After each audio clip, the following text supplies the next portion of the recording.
I'd like to what? Oh, okay, I'll do my best, thank you. All right.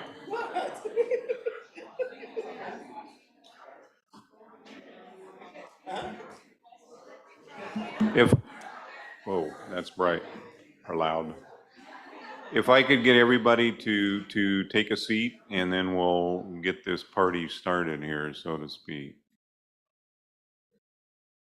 Okay.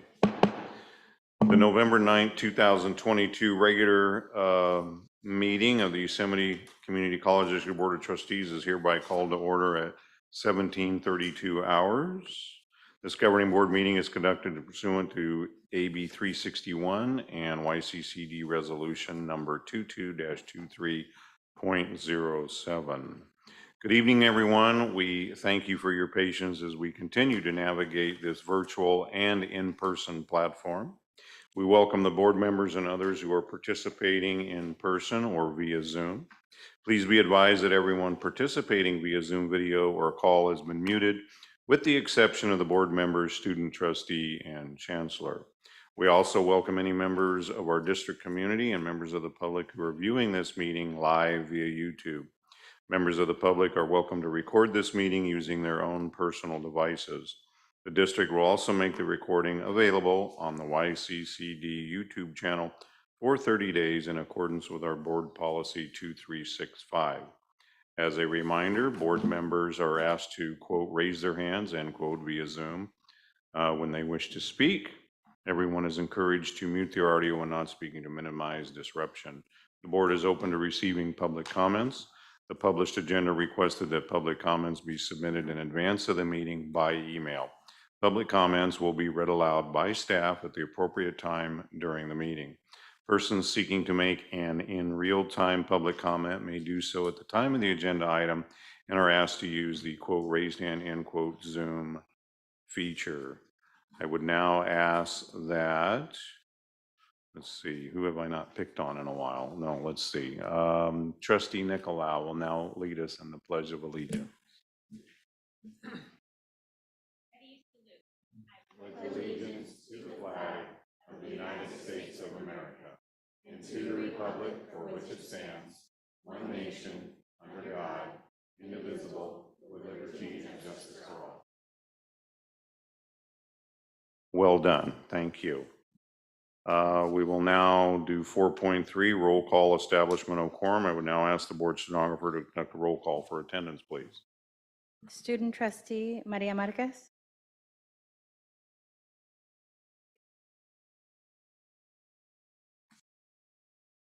Thank you. Trustee Aguilar. Here. Vice Chair Leslie Beggs. Here. Trustee Hinton. Here.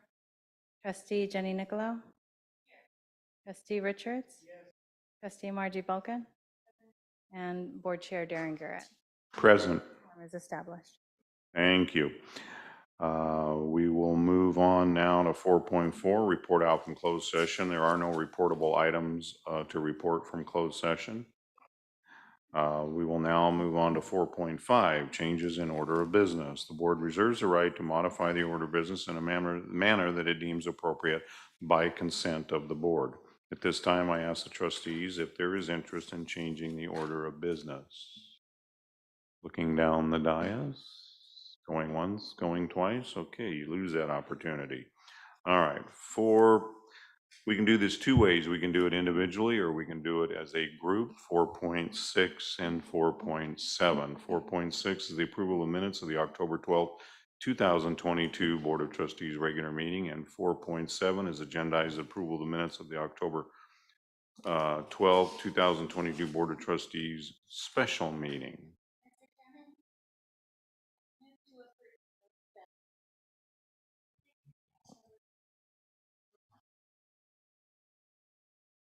Okay, so we have a motion by Trustee Nicolau to approve both items of 4.6 and 4.7. Is there a second?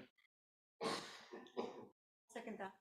Okay, seconded by Trustee Balkan. Any further discussion, comments? Seeing none, all those in favor signify by saying aye. Aye. Opposed? Motion carried. We'll move on now to 4.8, public comments by, well, let's just say public comments. It says by chair, but at this time, I ask the board stenographer to first read aloud any public comments received via email, then introduce in real time public comment requests. Please note all email correspondence relating to this meeting will become part of the board minutes. Chair Garrett, I did not receive any via email at this time. I did not receive any in person, but if there's anyone, speak to Mike. And no raised hands in Zoom. Okay. We'll move right along to 5.1, which is the Board Finance Committee report. The Finance Committee met this past Monday, which is November 7th. And for those of you that don't know, it's myself, Trustee Aguilar, and Trustee Dr. Melton Richards. On the agenda was an FTS update. So I want to thank both colleges for their efforts in getting our FTEs up. As you've heard before, we're one of the few community college districts that's seen progress in these trying times. So I think that really says a lot about our staff, our faculty, our classified staff, everyone that works behind the scenes in making that possible. And it's possible that we're going to get up to our 2020 through 2021 numbers. Still off of our highs, but much better than where we thought we were going to be. So I think it's well worth it to say thank you to everyone that's making that possible. We got a budget update, and the budget, we are a little bit, but a lot of that has to do with the line item in central services. We've had some one-time transfers, particularly in areas that relate to deferred maintenance and other fixed asset rehabilitation, to say the least. We got an update on our faculty obligation number. There was quite a bit of discussion around that. And suffice it to say that we're going to have to pay a penalty this year. We had gotten a presentation on the fawn from Dr. Brian Sanders. And I appreciate, Brian, again, your presentation, because if anybody can make that fun, you can. So, and that was the name of the presentation, Fun with Fawns. So we are going to have to pay a penalty, approximately $360, I wish it was at $360,000.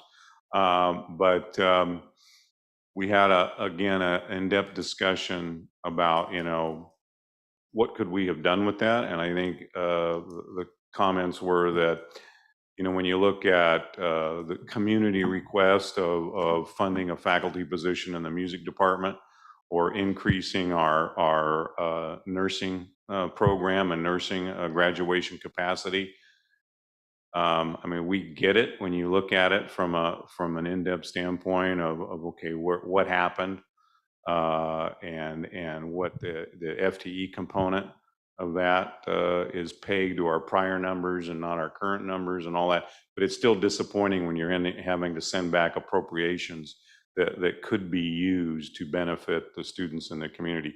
Does anyone else? Mr. Chair, I'm not gonna let this go. I think it's totally unacceptable that we're paying this fine. I think staff dropped the ball. I frankly would like to see a report, an agenda item, but I'd like to come up with a policy that this doesn't happen before, because some seem to want to gloss this over, but the fact that we could have had 4 more faculty members and we don't, to me, is just totally unacceptable, and I'm really angry about it. And I don't think this should ever happen again. I would rather have had to pay $200,000 more to have extra faculty, but I don't, we had this meeting in the finance department, and with all due respect to staff, they tried to make a bunch of excuses. There's no excuse for this. And if it happens again next year, it's going to be a real problem for me. Right. Trustee Aguilar, anything to add?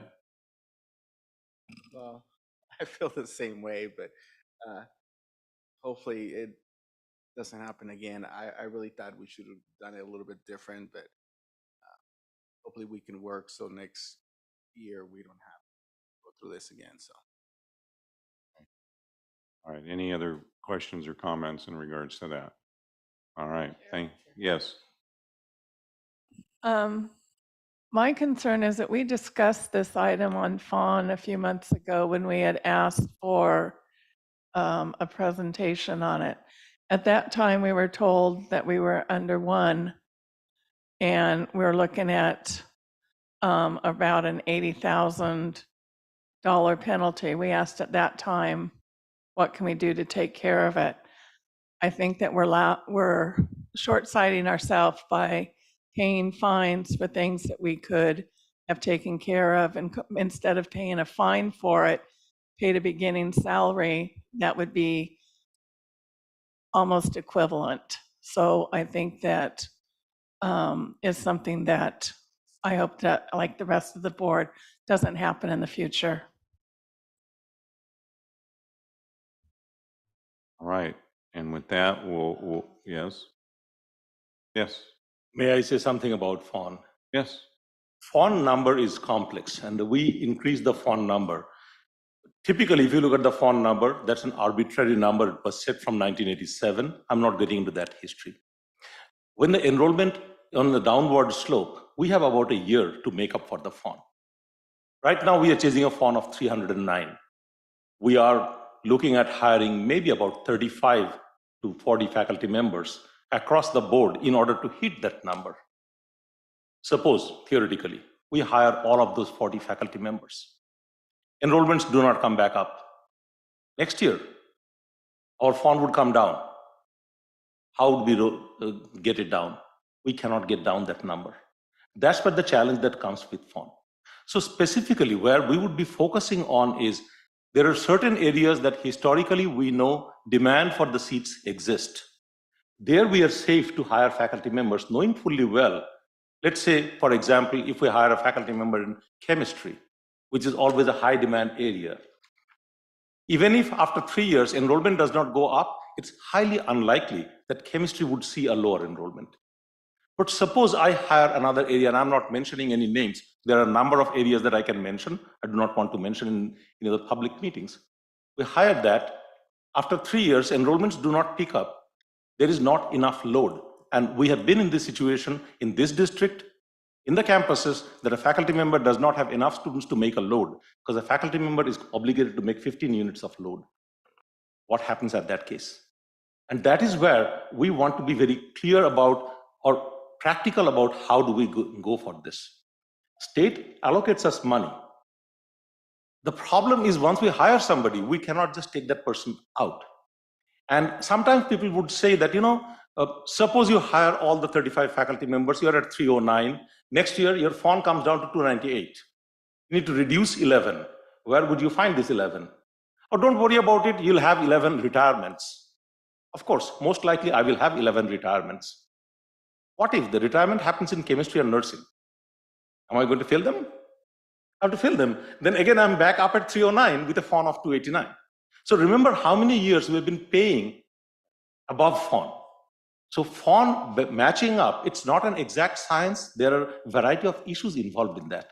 What I'm looking at, and honestly, it's easier. My life would be much easier if I don't have to prioritize any of those or look at those areas and say, let's go and hire 40 faculty members. I'll never be below fawn. It makes it easier. But we are specifically looking at, based on historical demand, where even if enrollment does not pick up, in the worst case scenario, we still can make load. We can give a detailed presentation on that, but that is where that peculiarity comes. And if you look at the fawn, the highest fawn that is there across the state is City College of San Francisco. We all know their financials. They're at 71%, I think. And fawn number that was established in 1987, that just took it this way. Wherever you are in that board across the state of California, 1987, you are 47% full-time, part-time. You maintain that same 47%. If I happen to be at 62% on 1987, I have to maintain that 62%. And if you happen to be at 47%, you're at that level. And that also creates the fiscal pressure that some of the campuses have more money, some have less. Because same size, same number of students, your full-time faculty member numbers are different. So we can go on that one. I do not want to keep on getting into the details of this, but On a study session, I appreciate that agenda item and we can talk about more to see what are the pluses and minuses. I have one question for you. Is it 3 years to tenure now? Is that our standard from when we hire a full-time tenure track faculty member? Is it Or, 4 years now? yes. Okay.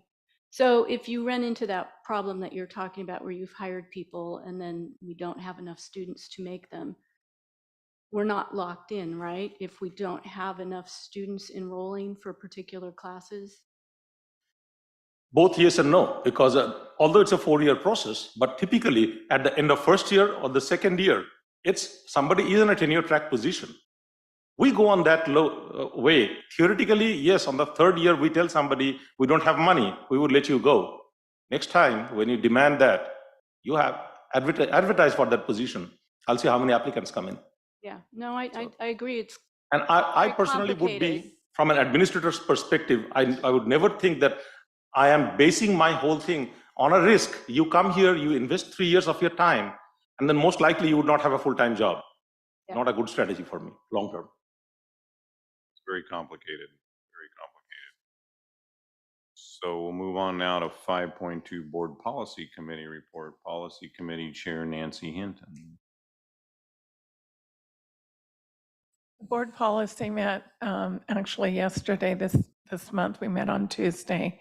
We went over first and second readings, which you'll hear later in the session. And just hope that you guys agree with our findings. And you should have gotten all the corrections that we did from our famous Kimberly Gibbs. And later in the meeting, she'll be giving us a breakdown on where we're going and a little bit about what's going on in the future of the policies. But we met this time. Thank you, Nancy. Any questions for Nancy? Okay. Move on now to 6.1 presentations, Modesto Junior College Community and Lifelong Learning and Workforce Development. Dean Vicki Mulvaney Trapp. Good evening. Bear with me, I'm learning these microphones and the camera, so I want to make sure I'm doing everything correctly. I need to click Joan, there we go. Don't touch anything. Okay. Okay, good. Okay, there's my clicker, good. Okay, I'm going to be presenting tonight to you a strategic plan for community lifelong learning and workforce development. I think all the board members, first of all, got a copy of that. But I also want to do, before I start the presentation, I just want to address and let you know, this is truly not my deal, this is our deal. I could not have done what we've done in this department without the support of district, the support of faculty, the support of deans, the support of administration, and my esteemed president, and also my vice president in term. I think it's really about those support mechanisms that are in place. There's another unsung hero, and that's called Sarah Schrader. She took a lot of time to teach me how to make money, and that's what it's all about, isn't it? A brief history, in 2020, we merged the two enterprise departments, and that's when I became a dean. We focused on the division is to provide diverse offerings. At that time, when I took over that division, Community Lifelong Learning was basically doing a lot of classes, and I'm not saying basket weaving only, but we only did a lot of classes that were not out of the box. During COVID, we made more money than we had in 7 years in 1 year, as you guys are all aware of. One of the things that we have realized that we needed to expand our community needs and have diverse offerings to all the local customers. In the county area, we basically have started programs in the behavioral health and recovery services and community service agencies, and WIO, which is workforce initiatives. These programs are working and meeting the need of our county partners. We also work with our educational partners, Modesto City Schools, Stanislaus Union School District, Stanislaus County Office of Education, and California State University. The other area that we expanded to is a small business and major industry, for-profit and not-profit. And in the dental field, we are initiating a dental assistant program. We're bringing that back, and we're right in the middle of that right now. Also phlebotomy and pharmacy. As you can tell, our scope doesn't just start one area. We actually are spreading our wings in all different areas of Stanislaus County. It's not just Turlock, it's not just Modesto, it's Ceres and those other locations. I'm not going to go through the whole presentation because you have that, so I'm going to skip ahead if that's okay with your permission. But one of the things that we've done is we've leveraged our partners. And I have to tell you, we have one of the best dean teams in the world. We partnered with the School of Business in offering programs, the Child Development Centers, the Allied Health, Science and Engineering, Math, Agriculture, and Counseling. One of the things that we usually did, strengthening the workforce, historically we did custom and credit and non-credit offerings to offer to businesses, and this is how we're asking to move that forward. We're taking classes that traditionally that were fee-based and mainstreaming them to non-credit deliveries, and we're working on that right now. And our Vice President interim, Brian Sanders, is working with us, and also Barbara Adams in the curriculum. Contracts have steadily increased in the business and public sector. Used to be that we'd write a contract and it would be gone after 1 year. We're writing multi-level contracts, meaning that they're not just for 1 year, they're multiple year contracts. And to thank goodness for Trevor, that keeps me online, and Dorothy Pimentel. Demand in the workplace college model has increased. People are looking for solutions. They're looking to us as a community college. What are you going to do to help my employees to stay in town? We also do a lot of on-ramps. Basically, what our programs do is on-ramp those credit classes, but we do the pre-classes as a way of on-ramping to the basic classes. For example, Vet Tech was into community lifelong learning at one time. Now it's a program in the ag and science. I'm not going to go through all this, but one of the things I do have to share is the peer education training program. This is a very successful, and you being a superintendent, you can really appreciate this. We found that one of the things that was lacking with COVID, there was a lack of paraeducators, and there still is. There's a real shortfall. For every one job, there's 15 jobs that need to be filled right now in the Stanislaus County area. So we worked in partnership with one of our school districts and basically started a paraeducation program. We used all their tools, all their mechanisms, and then we basically landed it into a framework that we were able to offer a paraeducation training program. We inducted 15 people into that program. They did all the interviews, they did all the on-ramping. We dropped our services that we could provide in our office. And at the end of the week of this training, this boot camp, 40-hour boot camp, all 15 people started a job, $59,000, $39,000, depending on where they landed. That's pretty significant. Customer service programs, we're working on developing those across the board. Essential skills, leadership development. Like I said before, CLL, Community Lifelong Learning, was under community ed. Historically, we did a lot of classes in travel and yoga, motorcycle. What we did this last year in the middle of COVID, schools closed down for a while, we closed down. So what we decided to do when the schools opened up, we took the camps and done it on their campuses, and we actually provided classes right there on their spot. They were open, we were closed, let's go do them there, and we did them there.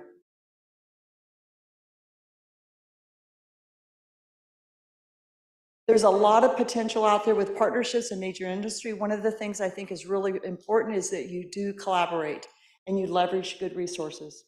One of the things I learned a long time ago, don't tell people what you can't do, but tell them what you can do.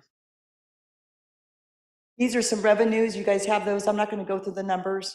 But one of the things I want to say that we did this year was a patch program to introduce people to the pathways of allied health areas and CNA programs, medical assistants. We brought these different peoples together and did a class. We had 20 students that were in those classes, and 20 graduated. And half those students are going to be joining our dental assistant program that launches this February.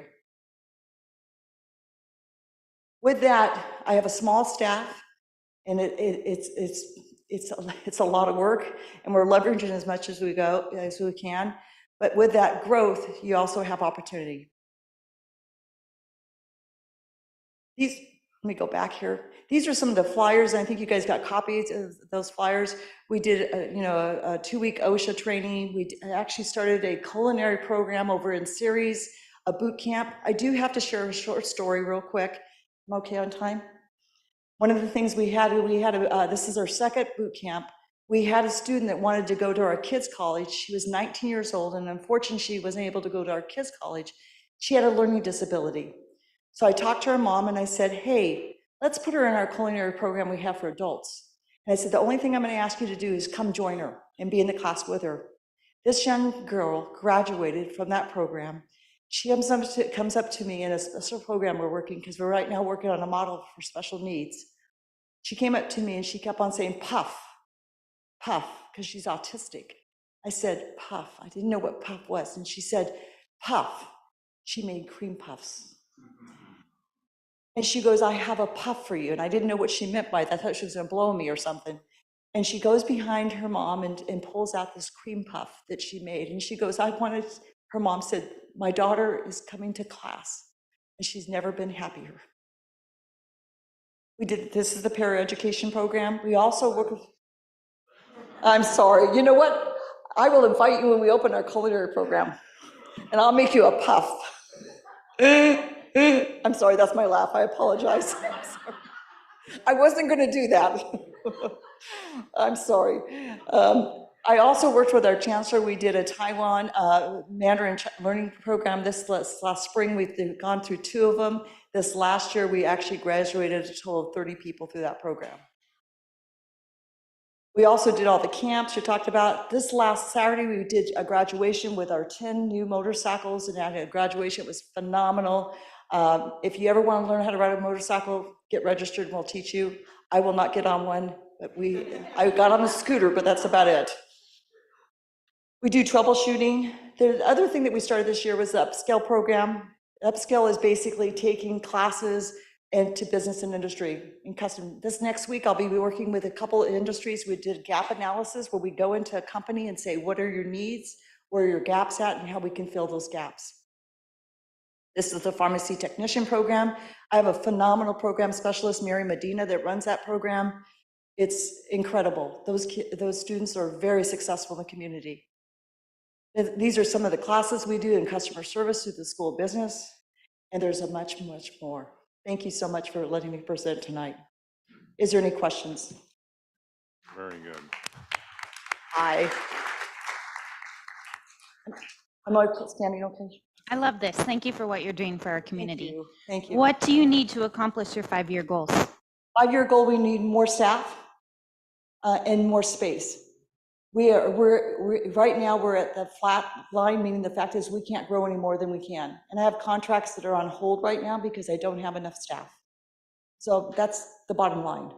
And I really believe it's important to have capacity, but also do it in the right way and leverage it. And I have to tell you, I could not do my job without understanding the money. And I'm not a money person. I just like to make it. And that's where Dr. Schrader comes in and helps me with that part. You're welcome. Any other questions? Thank you so Well, much. a wonderful job, Vicki. Thank you.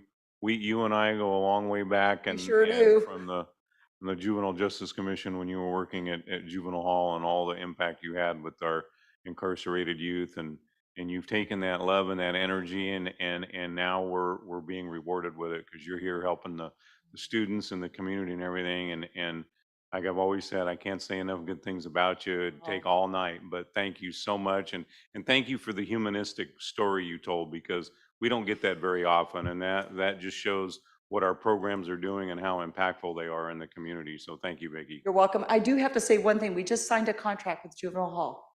Wonderful. And we're going to be doing, this is real exciting. We're going to be doing, they have a new program, it's called Shine. And we actually have Guadalupe Sanchez, one of my program specialists, is going to be going in there and doing direct services. So that's pretty exciting. That's Full awesome. circle. Yes, thank you, Thank you. Vicki. Oh. Thank you. I may add one comment to it. What Vicki is doing, particularly the needs that we have in the community, in mental health, in substance abuse counseling, we just do not have, we're extremely inadequate in our capacity. And how much ever we want to expand. And with Ruben, Vicki, and I, we work regularly and we see how we can expand that. There is a tremendous amount of scope out here. Yes. And, We will bring to you shortly a restructuring plan for our area, how we can put some staffing in place so that we can build that structure that she needs in order to be successful in that. Wonderful. Thank you very much, everyone. Thank you again, Vicki. Okay, well, we'll now move on to 6.2, presentation Modesto Junior College and visit Modesto. I think we have a group of dignitaries here to do a presentation. Good evening, trustees of the board, Chancellor Young, residents. I'm Emily Lawrence. I'm the new executive director of the MJC Foundation. And one of the things that I was tasked with early on was making sure that we have good community connections, good community relations, and create some partnerships and some collaborations. So I was very excited to also add to that to bring on board some celebrations. So I would like to introduce Christine Galloway. She is from Visit Modesto and has a presentation for us this evening, and then I have one more. Hi there. Thanks so much for letting me join you. Real quick, as part of our tourism promotion and programming, Visit Modesto designed a few years ago a self-driven tour that celebrates the bounty and beauty that Modesto's agricultural community has, as well as the brilliance. It is self-driven, and in 2022, we added and expanded upon that to add an audio tour that you could download so that essentially as you were taking this tour and enjoying Modesto and beyond, you could hear all about the history. With that audio tour, we were blessed enough to actually have it be introduced by Timothy Oliphant. And if you don't know who he actually is was a Modesto native. So as his donation, he decided to donate his time to do this audio tour introduction and did it as a donation to the MJC Foundation. So his compensation is to MJC Foundation of, $1,000 to the MJC Foundation on behalf of Timothy Oliphant for the Visit Modesto 2022 Almond Blossom Cruise.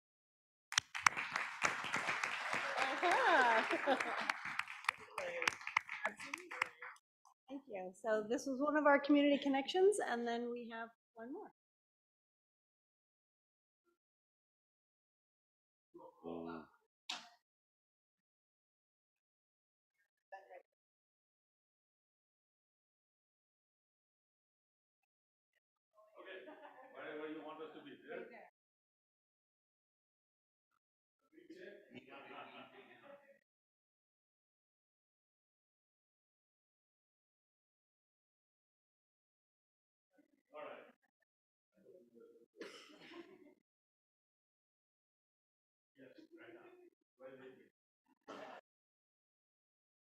Well, I think I speak for all of us. Please pass along our sincere thanks to Mr. Oliphant for his donation to the MJC Foundation. That was very nice. Thank you. We'll move on now to 6.3, presentation Modesto Junior College Modesto 4th of July Parade. And I think we have newly elected council member Jeremiah Williams here this evening. Well, good evening, everyone.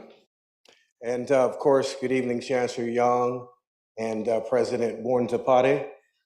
Did I say that correctly? Close enough. Okay, so that means I didn't say that correctly. And President Garrett, thank you for your sentiments. Yes, we did secure the city council, but I'm here on behalf of being the chairman of the 4th of July Parade, have been for the last 12 years. Congratulations to you as well, Nancy, for 12 years. And in my 12 years with Kiwanis, and I do want to recognize two Kiwanians that are behind me, and that's Laura, raise your hand, and Brian, raise your hand. Fellow Kiwanians in the building. And 12 years ago, when I took on the opportunity and the wonderful, blessed opportunity, I should say, to serve this community as the chairman of the 4th of July Parade, we would always have a champion of the 4th. We would always have a grand marshal. And in having a grand marshal, we didn't go through the particular numbers of individuals who were deemed important enough to receive those. because of the fact that I felt like there were other people in the community and other entities in the community that also need to be recognized as grand marshals to our community. And that's none other than the 100-year celebration of the Modesto Junior College. And so this year, we had an opportunity to have a cruise ship. I don't know, it wasn't, Princess Cruise or any of the cruise lines, but it was a pirate ship that Sabrina, I don't know if she's in the building today, but if you know Sabrina, you let her know that I get a shout out to her for what she did. She was the chairperson of this committee, and it was a fabulous, outstanding representation of MJC. MJC, 7,000 students, if I'm not mistaken, in 100 years, or am I off on the number? You guys don't even know. What is the number, please? 18,000 students. 18,000 students, thank you. But 18,000 students, and all those students are still here representing this community and doing a phenomenal job. Some even probably work in this facility, and some have gone on to do great and wonderful exploits. And it was only fitting and the right thing to do to honor MJC with the Grand Marshal position. So I have a plaque here that I would like to give to whomever wants to come down off the ship and receive it. But again, MJC is a part of this community and has done so much to create vibrancy, quality of life. And is that the only one? Are you coming, Leslie, as well? Leslie and I serve on the commission, 3 of you. How about all of you? I want a picture with all of you. I'm already elected, so I'm not trying to get any brownie points. So thank you.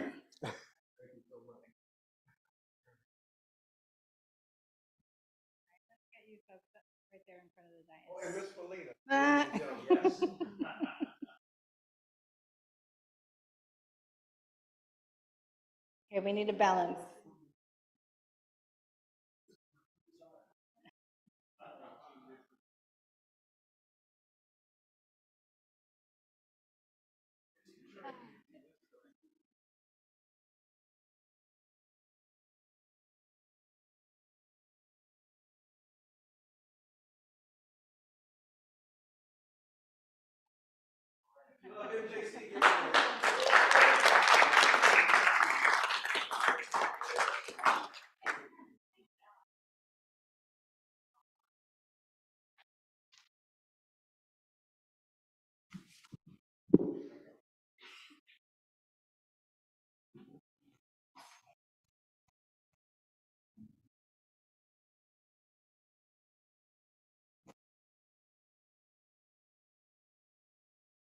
Well, that was a fun day on the 4th of July and on the float with myself, Trustee Beggs, and Trustee Aguilar. It was a great time. And we thank the committee for allowing us to participate. It was nice to have us out front, so that was great. Moving on now to 6.4, presentation, Modesto Junior College Solve CC.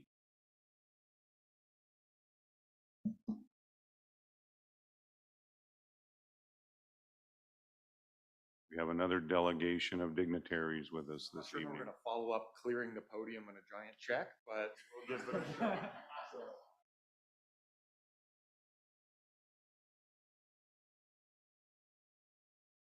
Good evening. It's nice seeing you all again. It's been a while since I've been in this room. Oh, you probably want this on, don't you? Kind of here? It was on. All right. There we go. I was just about to say it's been a while since I've been in this room and the technology's changed a little bit. But it's nice to see you all and thank you for the opportunity to address you this evening. I'm here just to share some good news with you all about the upcoming MJC Innovation Showcase on November 18th. Starting at 6 o'clock on our East Campus main auditorium and in our art museum and in our little theater. And on that evening of the 18th, we have an event that is part of kind of a broader initiative here at the college that I think many of you may remember me droning on about during my Senate report several years ago about our collaboration with Lemelson, MIT, and the State Chancellor's Office and the advances of innovation education.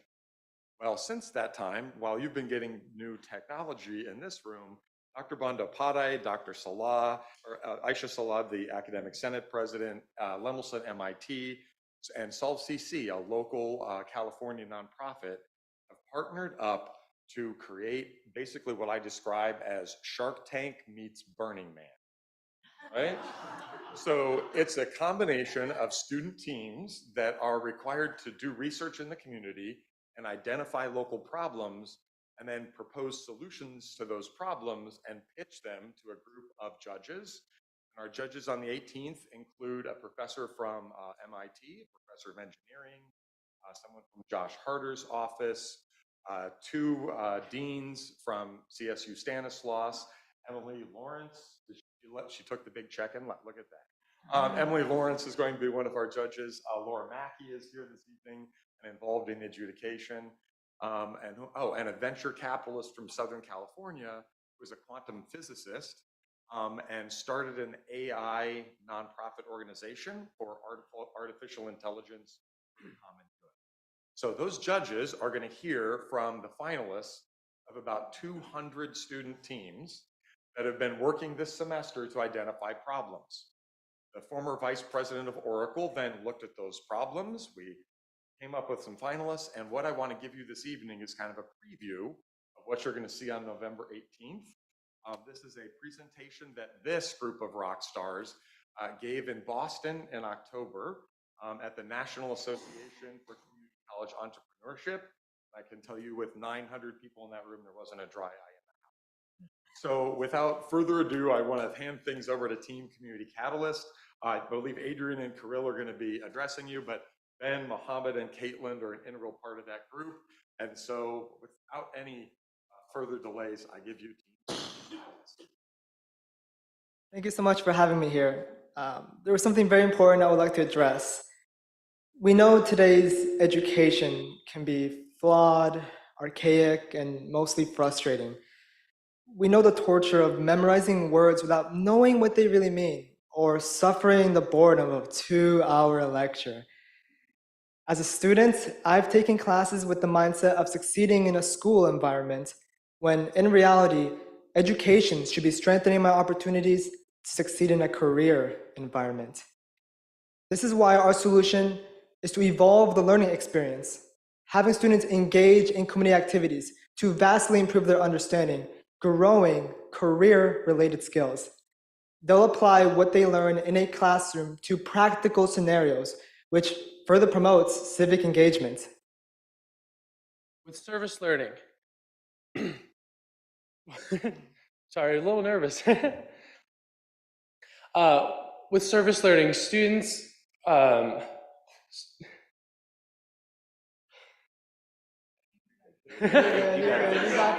bad.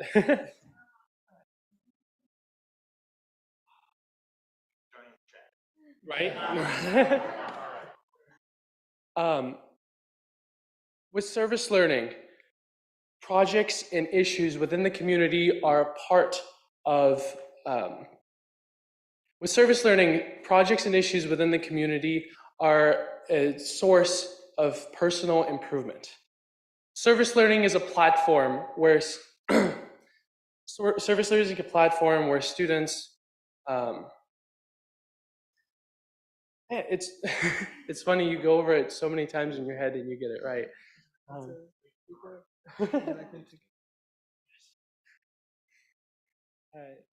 So what we've decided as a team is to develop a platform to support this concept of service learning, which is connecting your needs, your education, to the needs of the community. This way, we have this universal benefit where students can apply their learning to these engageful activities instead of spending all of it inside school, a classroom, a virtual lecture. So we've decided to develop a platform that has activities and engageful service learning projects for students. And we would like to present to you that platform, as we think it will deepen the connection between colleges and their community, as we find that this link has been broken ever since COVID has taken over. Thank you so much.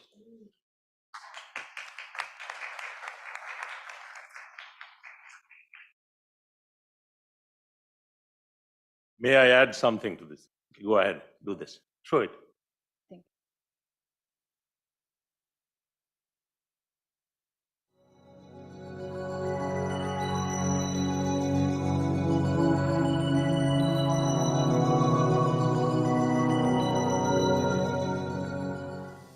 For Solve Community Challenges, we are Team Community Catalyst. Students will have the opportunity to connect with their communities by combining academics with their interests through service learning. Educational institutions and faculty benefit from student success by offering innovative curriculum.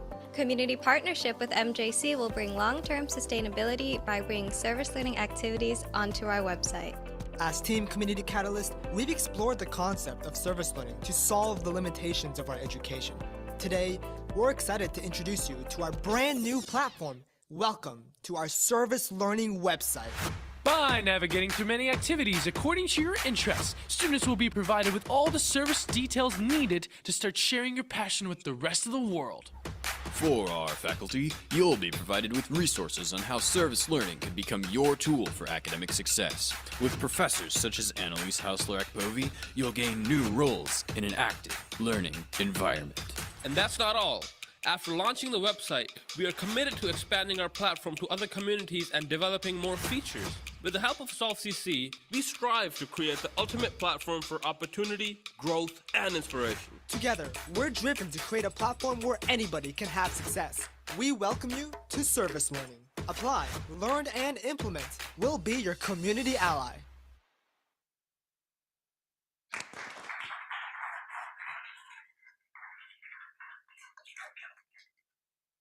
If any of you have any questions about our efforts, our projects, we would love to hear them. Wonderful presentation. I'm just curious as to your succession plan, your long-term goals. It seems like you five are the visionaries here and done an incredible job. What's the life after you move on from MJC? So with that, we would love for this whole service learning concept to be an implemented idea into class curriculum and into MJC. We think this is very beneficial for students, for not just while they're participating in that project, but for careers ahead and for their whole life afterwards, as it brings so many benefits, including taking on leadership roles. Like I said, applying this learning from the classroom to things you're going to do in the real world. And we think that's very important when it comes to a student success, not just inside the classroom, but outside the classroom as well. And I would like to have my professor, Annalise Hausler-Akpovi, as she introduced us to this idea at first when we started forming our team.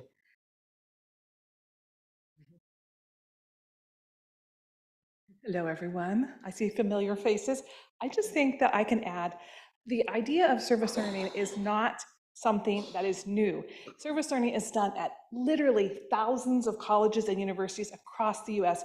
There is an immense body of research, data showing the impact it has on students, the impact it has on communities.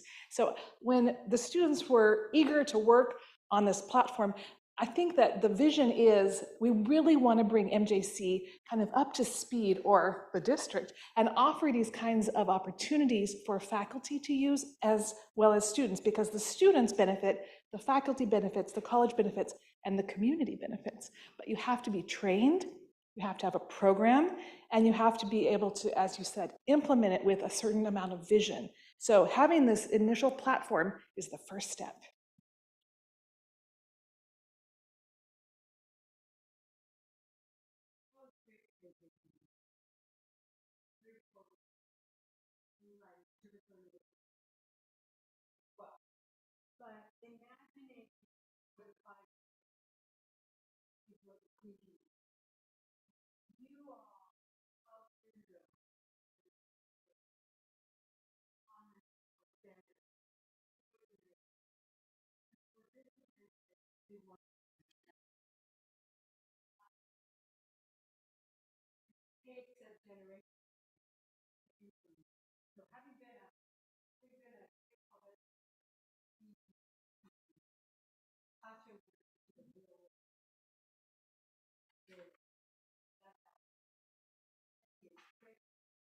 Yes, Thank you so much. very much. Dr. B? Yes, don't leave, Mohammed. You got to stand still. Mohammed, Caitlin, come back here. This team really made us proud. But this whole concept, this is nothing new. Four-year institutions have been doing service learning for a number of years.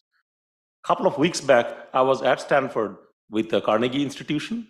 Carnegie is introducing a new categorization among community colleges, and that is based on experiential learning. It was never before there for the last X number of years of Carnegie's history. So they are recognizing now that the day and age that we are getting into, unless we get to do things in real life, our learning is not complete. And I'm very proud to say that the way this has shaped up, initially it started with a collaboration with Academic Senate and my office. Aisha, Chad, and me, we talked about it. How do we give this shape? And I do not know how Chad finds this time to manage all the teams and all the leadership that he does. But he has done an incredible job of bringing 200 teams. Can you imagine that? On 18th, we have somebody from MIT coming here, flying for 6 hours. When was the last time a MIT participant comes to a community college to judge something? That is what these people have done. When they were there in Boston, you made us proud. And this group that you see, I call this inclusive innovation. Talk about diversity. This is diversity on display. Yeah, we had the test. What are your nationalities, origins? Peru, Ukraine, Dutch, Pakistan, Laos. This is different parts of the world coming here, coming together as a group, solving problems and bringing the community together. This is what we are all about. Thank you. Thank you all very much.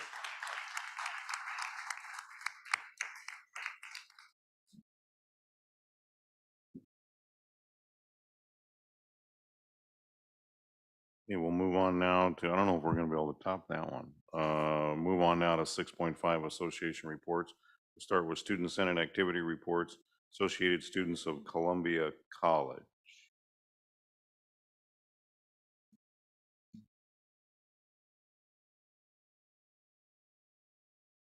Hello. So, Good evening, board members, chairs, and attendees. The ASCC has had a wonderfully packed month, from attendance at the California Community College Student Affairs Association's Student Leadership Conference in San Diego to a lively Halloween Spirit Week that got students, faculty, and staff involved in fun dress-up days and events on campus. At the end of October, the ASCC attended the Seesaw Student Leadership Conference in San Diego, where our new executive board members learned how to effectively run our organization and fulfill their duties. Our Vice President, Ashley Escalera, and I took part in the Advocacy Academy ran by the Student Senate of California Community Colleges and learned how to advocate for students on campus at Columbia, as well as how to create an action plan for larger movements, such as those at the regional or state level. Because of the incredible amount of valuable knowledge gained at this conference for both new and returning members like myself, the ASCC will continue to attend future conferences and look forward to our next opportunity to learn more about how to be successful student leaders. Immediately upon returning to our home campus, we kicked off the second annual Halloween Spirit Week. Our dress-up days were Pajama Day, Sheet Ghost Day, Adam Sandler Dress-Up Day, Halloween Costume Day, and Columbia Spirit Day. Throughout this week, we had events all over campus, such as trick-or-treating in the Manzanita Rotunda, a costume contest, coffee and donuts in the Student Center, and a Rocky Horror Picture Show movie night, which we co-sponsored with our campus's GSA. This marked a very successful reboot of one of Columbia's oldest traditions, and we hope to continue this event moving forward. Our partnership with GSA will also continue into the spring, as both clubs' leadership and advisors will work towards implementing a safe space training program at Columbia. Moving forward, we will seek to partner with other on-campus organizations to expand the Halloween event in our upcoming years. The ASCC has been busy for most of the last month, sitting on various committees on campus and offering valuable student perspective on things that will directly impact students on our campus, such as the faculty hiring prioritization, curriculum, and the future of dorms at Columbia.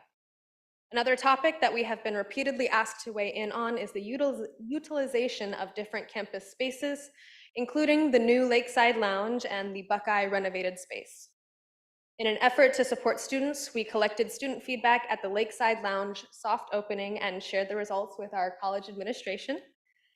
We will continue to do this important work throughout the rest of the school year and look forward to seeing the results of some of these very important discussions. Thank you for granting me this opportunity to speak to you about the many different things that the ASCC has been up to for the past month, and we are excited to report back at next month's meeting. Are there any questions?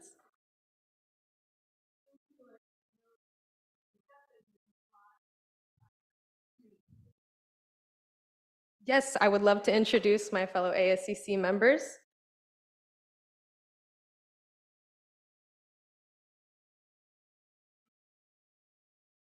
Hello, my name is Alex Jukes. I'm the ASCC secretary. Hey, I'm Nathan Winans. I am now the ASCC's treasurer.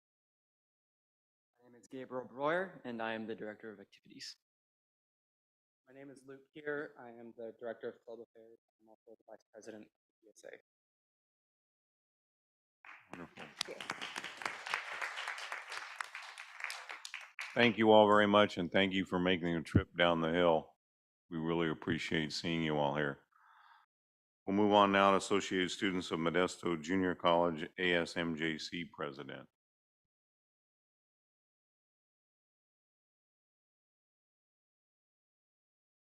Good evening, Board of Trustees and Chancellor Young. I'm very happy to see you all this evening. Here's my report for ASMJC. ASMJC has been staying very busy in the month of October. On October 15th, we held football homecoming where we passed out free goodies such as stress balls, hand sanitizers, and noise clappers out to the crowd. We also offered face painting and had mini games set out so fans could stop by before the game. At halftime, we threw free goodies up in the stand to the fans and got to help cheer on the Hall of Fame recipients and cheer team. That following week, ASMJC went up to sunny San Diego and got to spend the weekend at the CCSAA Student Leadership Conference. We got to spend the weekend networking with colleges all over the state of California, attend leadership development workshops, and listen to motivational speakers pour into us. ASMJC got closer as a team and built stronger relationships. As a matter of fact, one night we were gathered around a fire pit, and one of the ASMJC senators told me, "This is the best weekend of my life. My parents never let me do anything like this." It was such a cool moment to be a part of. And in that moment, I realized how special it is to be part of something bigger than yourself. And being a part of ASMJC is more than what we do on an everyday basis. It is the connections and lives that are changed every day. But overall, it was a great weekend that impacted everyone there. A super exciting event that MJC put on this year was Spooky Night. This was the first Halloween festival in many years. Spooky Night allowed the college students to bring their friends and family for some quality fun. The haunted house allowed for people to be properly scared while also allowing younger children to enjoy a safer option. The clubs in attendance brought festively spooky atmosphere for those in attendance, providing fun booths and activities. Those who participated in the costume contest and musical chairs voiced their joy at the ability to be included. We can't wait for next year to make it even bigger. Following that, ASMJC set up the Dia de los Muertos altar on Monday the 31st. ASMJC set up the display to honor the deceased of loved ones. We can't wait to see what's in store for MJC students and ASMJC the rest of the semester.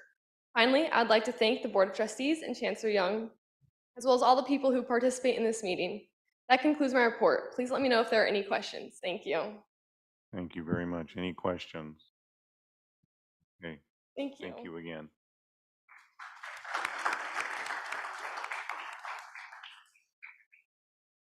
Move on now to the California School Employees Association, CSCA President. Good evening. Good evening, Chair Garrett, fellow trustees, and Chancellor Young. On tonight's agenda, you will see the CSCA tentative agreement that is pending membership ratification. Classified professionals are grateful for the COLA increase. During the most recent MJC President's Town Hall in October, one of the topics discussed was meeting the basic needs of students, categorized as food insecurity, shelter insecurity, and mental health.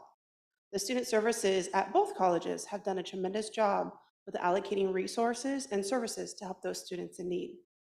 You may be surprised to learn that an MJC dean made the comment that she has received phone calls from employees that are also struggling in those same areas, along with our students, of food and shelter insecurities. I'm going to repeat myself to be clear and emphasize so that heaviness of the statement resonates with you. There are classified professionals employed at YCCD that are struggling with basic needs. The CSEA leadership team is eager to begin the new negotiation session and have scheduled a tentative date for mid-December. Thank you for the opportunity to speak to the Board of Trustees on behalf of CSEA Chapter 420. Thank you very much. Any questions? No. Thank you again very much.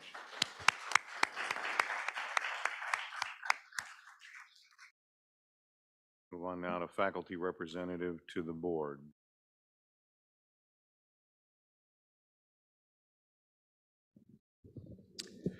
Thank you for this opportunity to address you. At your last meeting, I expressed concern about disruption in our policy review process, especially regarding review of policy in which time is of the essence. Since then, there was a special meeting of the District Policy and Procedure Committee attended by our Chancellor. He began that meeting with a statement of his commitment to collegial decision-making, and as he put it, all voices being heard.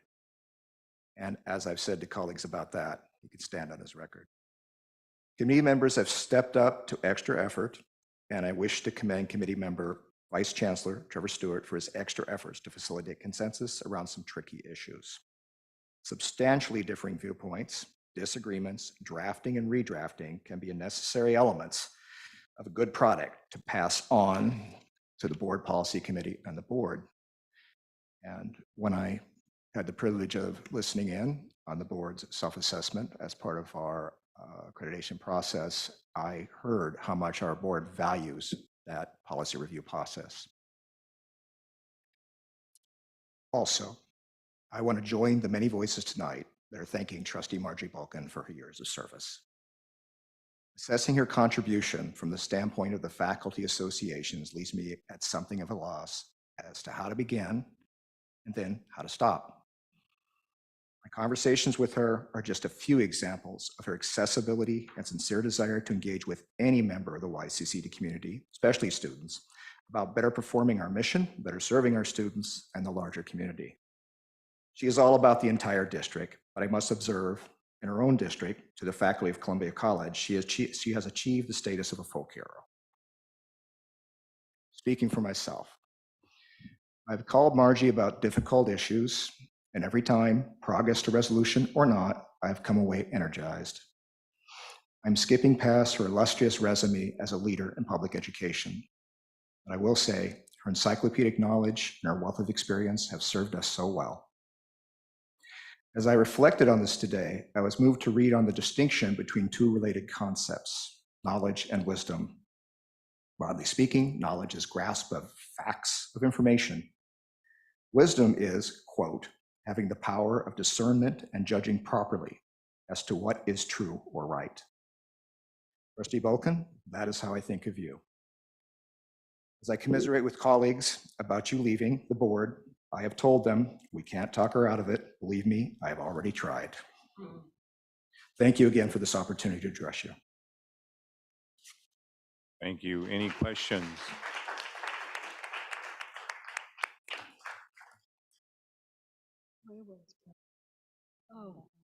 But I'll say something later.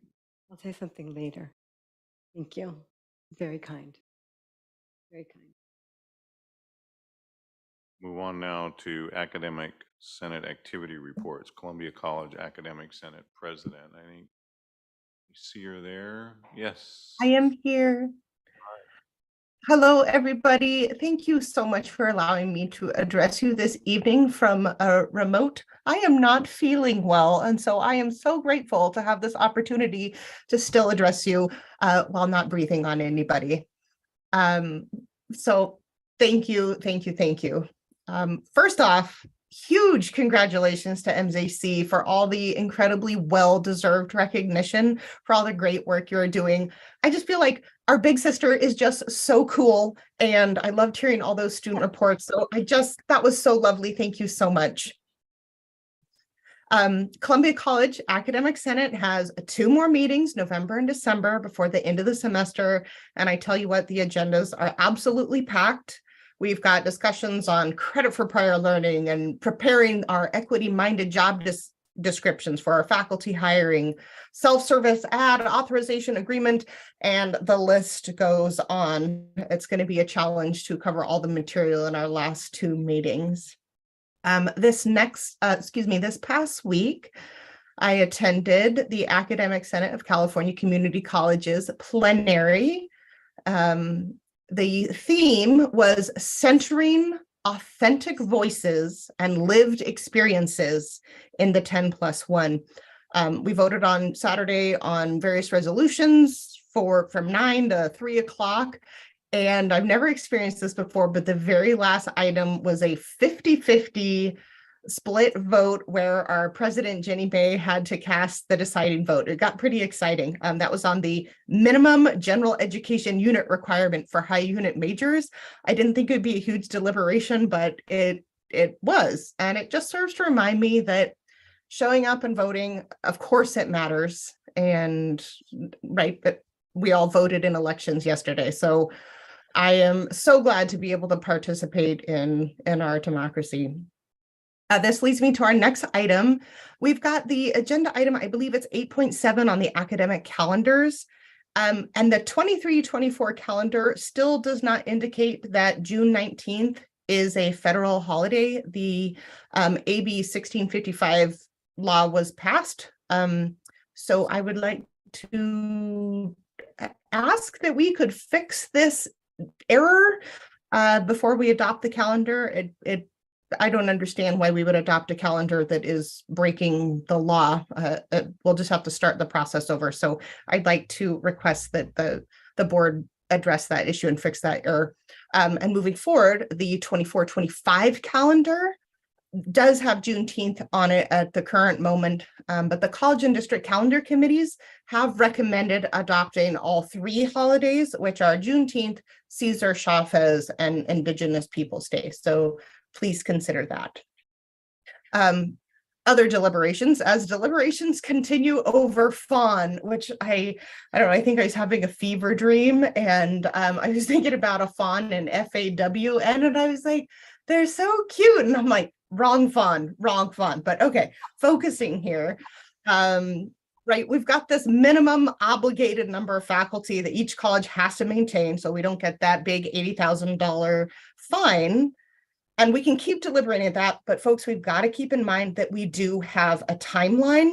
We're aiming for board approval of our new faculty hires in April. So as we work back on that timeline, we're pushing up against days here. Right now, we're pushing up at like every single day that goes by that we don't publish what list of faculty members we're going to be hiring, we're potentially losing out on our qualified individuals that are going to go get a job at some other college because they got on the ball sooner.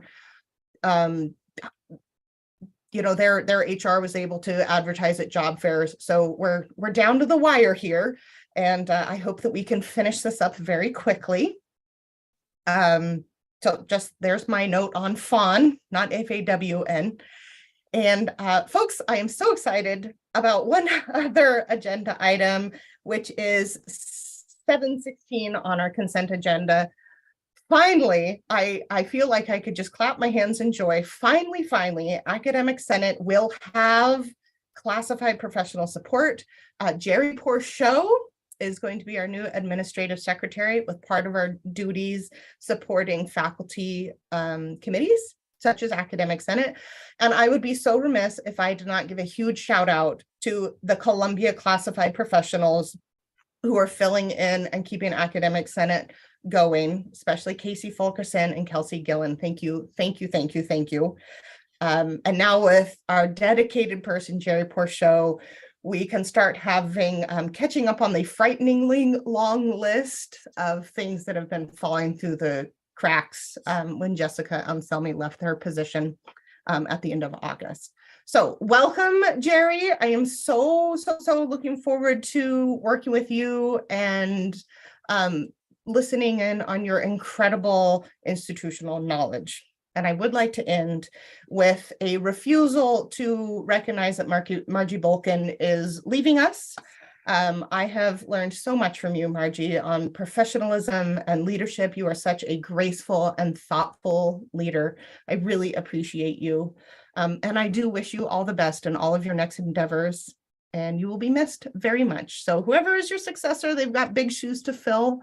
And that is all for my report this evening. If there's anything I can address further, I would be happy to take questions. Thank you. Oh, thank you very much. And with that, I'm going to adjourn the meeting. No, I'm just kidding. So I'm just kidding. We'll move on now to the Modesto Junior College Academic Senate President. Hello, hello. Hello. Hi. I'm also homesick. I'm at like an octave lower than usual, so hopefully you guys can hear me and understand what I'm saying.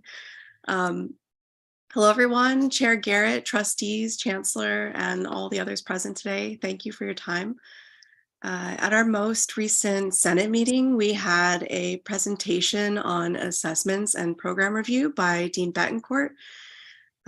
He provided faculty with directions for entering resource requests and support for the completion of any program reviews that weren't done last year. We established the Outcomes and Assessments Committee to support faculty in the completion of their assessments this semester, survey them to get feedback on how they would like to see our assessment processes improved. And then the group will come back to the Senate with a report and recommendations for revising those processes. The goal is to create a report and recommendations for revising our assessment processes at the college in a way that prioritizes providing faculty with the information they need to better serve our students.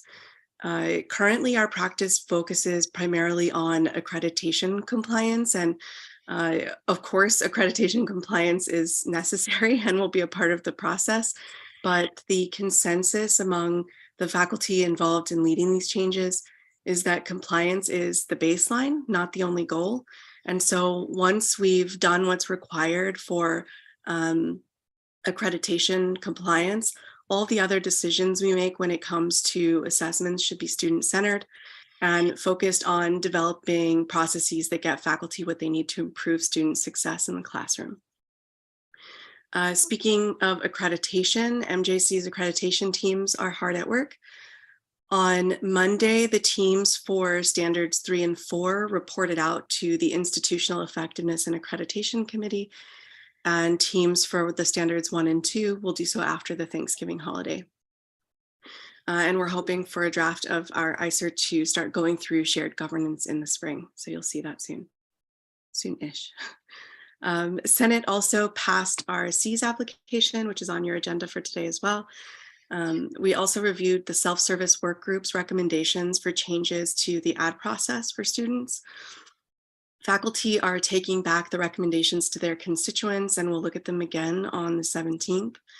During our first run through, faculty provided feedback, both positive and negative, but all of it focused on student success. And we look forward to continuing that discussion. Last week, Giselle Flores, who's our Senate Vice President, and myself attended the Senate plenary as representatives of MJC. There were lots of exciting resolutions related to open educational resources, zero textbook costs, diversity, equity, and inclusion, and much, much more. We look forward to bringing back the directives given to us at the state level to our local Senate and getting to work. We're starting to see our work on credit for prior learning coming to fruition at the college. The webpage for students to request credit is up, and our faculty have been working hard to evaluate their courses to determine which are eligible for CPL, how to process student requests, and really streamline this process. I've been making the rounds to school meetings with our faculty CPL coordinator, Tina Jerome, to support faculty in this process. This work is incredibly important because it recognizes the skills of that our students have gained in life before coming to the college. In particular, this will streamline the process to recognize the skills of our veteran students. I just want to say how wonderful it is that we have our students from SolveCC here, and I'm not in the room, so I can't see if they're still there. But if you are, hello, it's great to see you guys. It's wonderful to see Chad and Annalise and Shanti, the whole team there sharing the incredible work of our students, faculty, administrators, and community as they all came together to work on these problems brought forward by our students as a part of the SolveCC program. It's been one of the highlights of my time as Senate President to be able to be a part of this important work and help rally faculty support for this via the Senate. So thank you for providing them a space to shine today. That was wonderful to see. And lastly, I want to join others in thanking Trustee Bolkin for her service to the district. I became Senate President under Margie's time as chair, and it was a really difficult time as we were grappling with how to figure out how to serve our community during the pandemic. And Margie was such a calming, welcoming presence. And so I just want to thank you for that and say that I wish you the best. Thank you all for your time. That concludes my report today. Thank you very much. Any questions? No, okay, and I would just say for both of our academic senate presidents, get well. Thank you. We'll move on now to Leadership Team Advisory Council, LTAC President.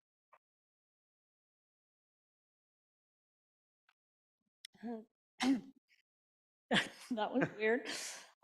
Good evening, Chair Garrett, trustees. Thank you for letting me give my report tonight. I'm going to start with a little plea for members in the room, actually. The LTAC representatives, Judy Lancaster and Ron Kripe, are leading the Fall Leadership Team Dues Drive.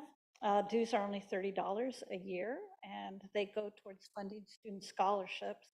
Last year, we were able to fund 2 $500 scholarships for each college, so 4 total, and we are hoping to do this again. So if you're on the leadership team and listening to this, please pay your dues.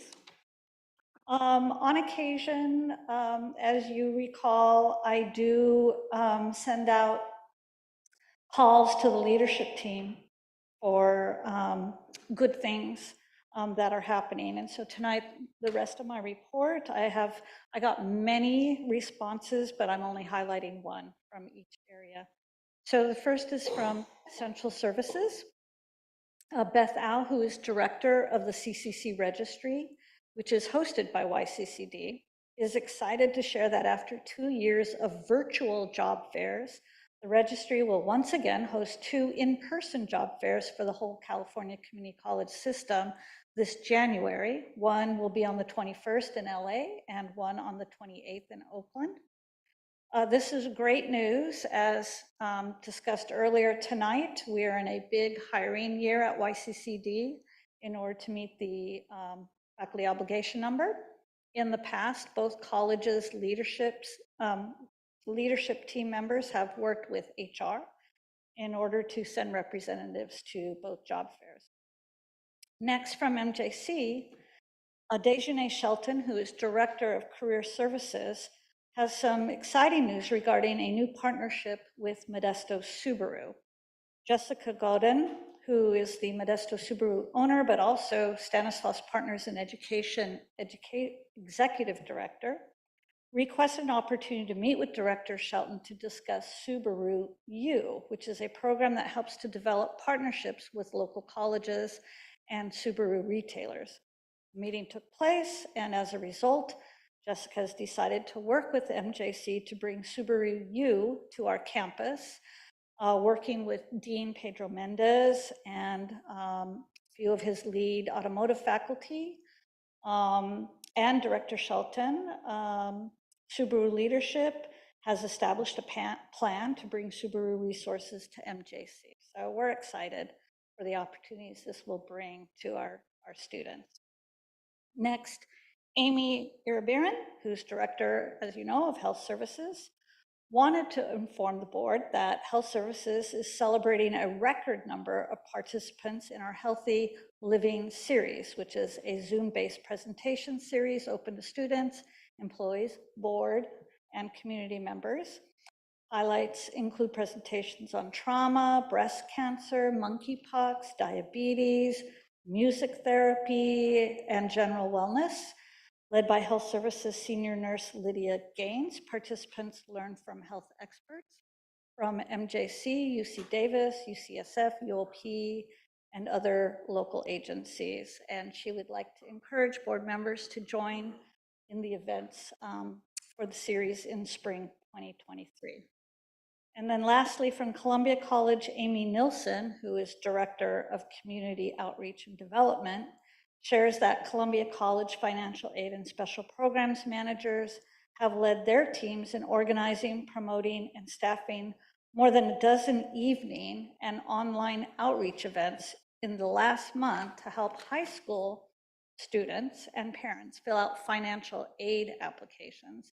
They report an uptick in student engagement and interest, a nice post-COVID development, and they'll be back on the road doing this in February.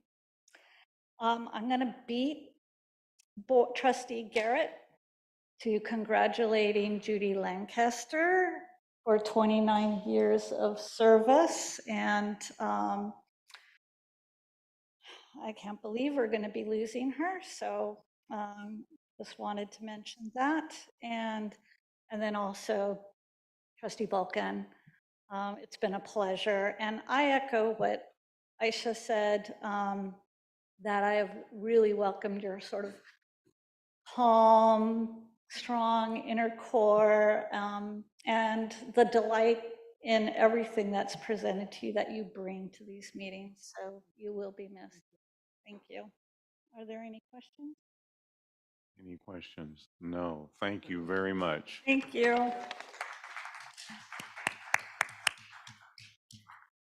And last but not least, Yosemite Faculty Association.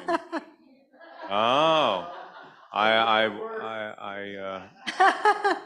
was going to ask if you wanted us to bar the doors, but you know.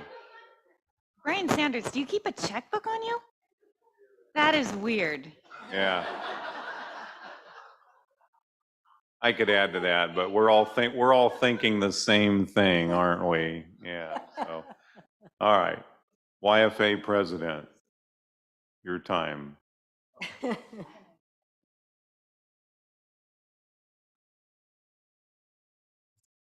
Greetings, Chair Garrett, trustees, and Chancellor Young. This evening, I return to the topic of negotiations. Last month at this meeting, I noted that YFA was awaiting district's negotiations dates. At this point, meeting dates still haven't been scheduled. In fact, district hasn't responded to the specific dates YFA provided. District wants to begin successor negotiations. That is, to begin negotiating the entire contract, even though that task isn't scheduled to begin until the 2023-2024 academic year. District appears to possibly be ignoring the signed and ratified agreement with YFA over faculty health benefits, as agreed to be negotiated in this round. YFA always intends to honor its word, and we expect the district to follow its signed agreements and promises. I cannot stress enough YFA's concern over this situation. We all have much to lose by it continuing. So can we change course? Intended pause. Trustee Margie Balkin. I believe Jillian used the word delightful. That's so appropriate. I want to thank you for your devotion and your always colorful and passionate self. You will be missed. Any questions? No, as always, thank you very much. Thank you. Thank you. Move on to 6.6, presentation and updates. Our Yosemite Community College District Chancellor, Chancellor Young. Thank you. I'd like to call President Santanu Bandiparai from MJC to share with us the college report. And this will be followed by President Tran from Columbia College. Good evening. It is so hard to follow two people from the English department because English is my third language. I'll try. First and foremost, when Caitlin was reporting about our homecoming game, I remembered that was the first time in my life I got a face painting. Little bit, but it was there. And we won the game. That was good. Many things are happening at this time, as we keep saying, this is that time of the semester. So let me just summarize some of the key points out here. Enrollment, always on our mind. If you look at our numbers right now, summer was about 2,000, fall hovering around 5,700. That's 7,700 already in the bag. If you add a conservative 5,000 to the tally in spring, that takes us to 12,700. A more realistic 5,300, that's 13,000. Low from MJC's high point mark of 14,200, but 13,000, I will take it. We were at 12,000 or so. So it's a pretty decent recoup that we can see. And anything from 13,000 to 13,200 seems a very realistic number. As you know that we have already started the spring 2023 enrollment, and we are not going for Free for Me campaign this time. As of now, our priority registration period is over, and we are having the general registration. Numbers are not looking soft yet. Numbers are looking solid. Numbers are looking strong. I don't have the exact breakups at this point of time, but last time we saw we are maintaining a trend that will have those numbers. Our bigger focus is how do we retain the students, those who are here. One of the retention strategies, student services team worked very hard with the local schools also. As I told you before, we typically used to start our registration process after the semester ended. By that time, the students are gone. So in May, we are starting registration. They are not here. We are working with the schools and we are working with our own system so we can have the priority registration process starting when the students are in school here. Now that 15-day shift, that's a big deal because we are changing all the systems so we can start our registration somewhere around middle of April or so. So students are here, we can tell them, we can incentivize them, and we can get them onto the classes registered for fall. We might also use some of the dollars that we have to incentivize the students, those who are nearing completion, so that they can get to that mark of completing, thereby completing their academic endeavor, as well as benefiting us and the community in general. That's the registration part. Hopefully, it would be going on well. There have been several meetings with the dual enrollment team and the schools, so we are looking at a variety of options of how we can strengthen that number and ramp up those numbers with our local high schools. So again, we have a talent base that's coming in rather than trying to chase new students every semester. We had a very fruitful discussion with Chief Alan Ernst on our Modesto Fire Department, because you might know that Modesto Fire and us, we had a very close relationship about 10 years back, and then it's kind of parted ways, and we are trying to reunite that relationship so that all the works that they do in the local community, that would be utilizing our facilities and which would help us recruit the students, retain the students, and place the students also. One area that some of us know, Brian and I talk about that, Assembly Bill 928. Those of you who might be aware of that, last year it was passed, and it has a potential of impacting our enrollment going forward because it redefines CalGETC, which would have a fewer number of credits that are there for the social sciences area as well as our athletics areas. So once that gets in, and in that committee that will be formed and that will be completed by next year spring or so, statewide, representations are 3 from community colleges, 3 from CSU, 3 from UC. So it's a 6 versus 3 kind of a voting situation, and you would know what would happen if some of the units are cut. That's kind of aimed at designing or controlling the unit creep, so to say. If that happens, we might see some declining numbers, and we have to think about how we can manage that part. So it gets complex, but I'm pretty hopeful that we should be able to tackle that part also. On the brighter front, Laura is here. Her department, math department, did an incredible job in the last 10 years or so. This is the first time MJC's math throughput rate, that is students starting in the lower level maths, getting up to the college level math, transfer level math, that is above the state average. Now, we might say that just above state average, what's the big deal? Well, when you're coming from below average and going up to above average, that is a big deal. It makes even a bigger deal because the number is not small. We are not talking about 25 students or 30 students. We are talking about the numbers jumping from 249 to 500, that kind of a volume. So the volume has increased, rate has increased. That's a good news for our students. And there is definitely some magic that's happening in the math department. So thank you, Laura. Thank you for being here and supporting the students.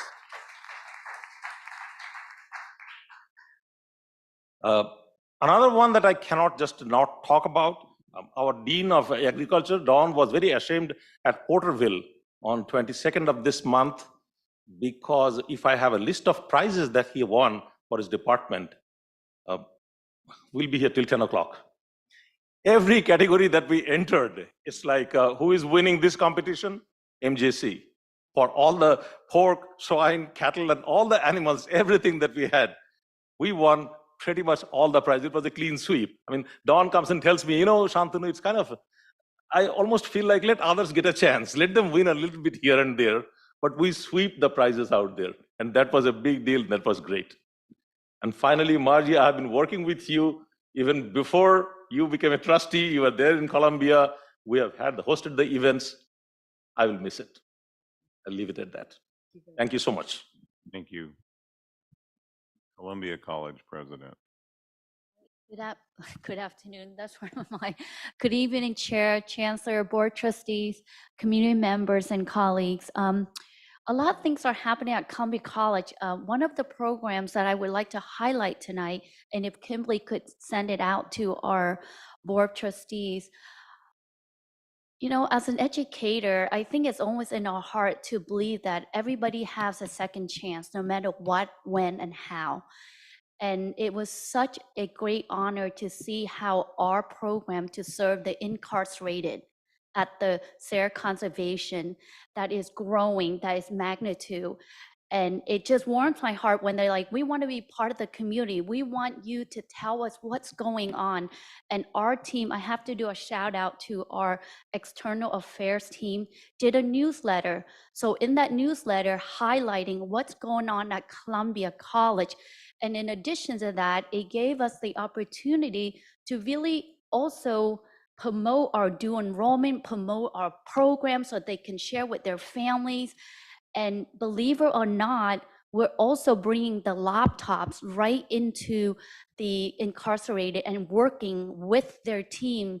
With inmates, it's very difficult, but we're able to make it through without internet. So now, not only providing someone with the skill, but the ability when they exit, that they feel as American citizens, they're integrated into mainstream communities. So I'm very proud for that program, and we'll continue to do the newsletter. So that's a program I'd like to highlight. The other exciting news is Columbia College just got news that we have been granted a $250,000 K-16 collaborative grants, and we are the lead fiscal agent working with our community, not only the Ford County, but the rural county, I'm learning, right? Enyo, Mono, Mariposa, and Alpine. So really looking at Columbia as a key player to bring all the rural communities together, and is a bigger, larger statewide initiative to bring vocational training, education pathway, closing the equity gap, closing the vocational gap, and is a bigger grant. I think for the first time, Columbia College will be able to work with our partner to go for the $250,000 to plan for the 18 million K-16. Truly, our proposal is cradle to career. And we're so excited, and we already have a wonderful firm working with us. Our strong partner with UC Merced, CSU Stanislaus, and all our superintendent. And that will have our kickoff on November 30th, and we'll bring some industrial partners to come along. So that's very exciting for Columbia College. In terms of enrollment, we've been holding steady for the fall. One of the things that we do recognize here from our counselor is that our students are back, but because they're back, they also have challenges. The idea that I'm going to school, but I'm also working, and I'm almost taking online. And with all the mental, preparedness, it's really like, I know I'm going to school. So we find that our counselors share a lot of our students are just adjusting to coming back in as, just a person, go to work, go to school, get things done. So we're working through that. The good news is that we have a wait list for already our transfer course, the math and the English 1A. So that's a good problem to have. And we'll break it down to say, for any online, we also have in-person and hybrid. So those are already for the spring, we're slightly ahead. We haven't do our full campaign for the spring, but it looks good. So there's some challenge getting our student ready. And then lastly, make sure I don't get is, on behalf of Columbia College Trustee Bolkin, we truly appreciate your dedication and service, and we know other people do as well. Thank you for being part of the Columbia family. You've been valuable supporter, advocate for the college, and really appreciate the hard work that you put in. And we can see that always Columbia, even though you love the district, but I think Columbia is part of your heart for sure. Deep gratitude, and we really cannot, appreciate the support and kindness. So Columbia College has ordered this for you, and I don't want to call myself, but we'll hand it to you. Yes. And thank you so much. And on a personal note, I just met Trustee Bolkin since I came on tenure in March, but I could tell you when I was doing my Zoom meeting, I could tell this is a person who really care and say, if you're going to come to Columbia, you dedicate to it, right? You're like, what happened when the roads get scammed? It's like, oh my God, but you've been a great mentor, a great guidance, a great model actually for all of us. So we look forward to working with you in Columbia. Thank you. I still have the bamboo plant that you gave me back in March. It's alive and well. Wonderful. Taking good care of it. Thank you. And that's my report from Columbia College. Thank you. Thank you. Sir Young. Yes. I wanted to add one more thing. Was mentioned out there on the 18th, that's a Friday before Thanksgiving, we have the showcase, innovation showcase. So I would like to invite all of you, if you're here, it's from, come at 5:30, starts with some refreshments and be there in the judging process and all that, that'll be great. And tomorrow evening, we have Subaru University partnership. That's also at the Subaru showroom. Those are the two events that's happening. If you're free, please join us. Thank you. I just want to share with everyone that 3 trustees and we were at the ACCT Leadership Congress in New York City, and we had a great opportunity to meet colleagues from across the country, but more importantly, Dr. Tran did a presentation, and our trustees were presenters at that event. And now, this is November. Typically, when we come to November, we know it is time for election. And then internally, it's also a time for us to recognize the contribution of our board leadership. So I want to take this opportunity to thank our chair, Darren Garrett, for having served a year as the chair of this governing board. And I like this opportunity to present him with a souvenir. And so I'm going to stand up and present him this souvenir.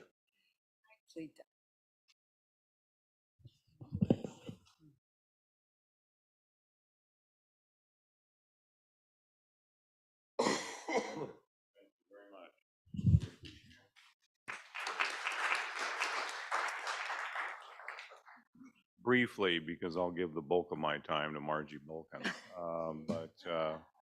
Thank you, and I couldn't do it without all of my fellow trustees for their support and everything we get accomplished here on the board and working with all of you. So thank you all very much. Thank you. And we have already heard a tribute to our past chair, Margie Balkan. But you remember that she was chair during a time of COVID, much of it during the lockdown, and we were in remote operations. And therefore, when she ended her role as the chair, we were not able to present her with an appreciation that we should have when her role ended a year ago. So today, in recognition and belatedly, I'm presenting her a similar souvenir.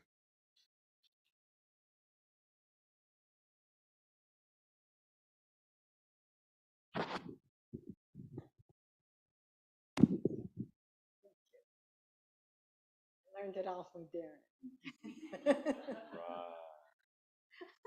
Thank you.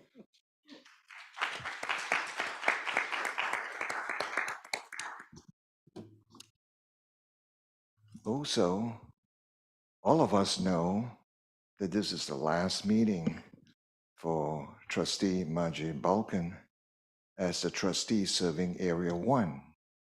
So to thank our trustee for his or her service, this district has traditionally given another souvenir to thank the individual.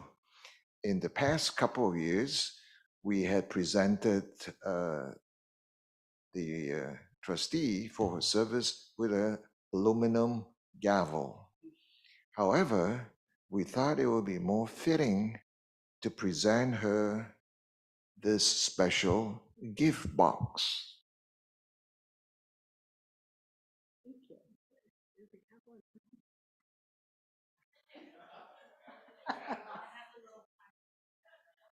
Oh, does it? Oh. Right there. Oh. Opens here. Careful now. Oh, lovely. Oh, here, no, you read it. Marguerite Balkan, YCCD trustee, 2018 to 2022. In recognition of your dedication and commitment to the Yosemite Community College District and community. Thank you. And where's the oh, thank you. Because I love that thing. I love it. It's beautiful.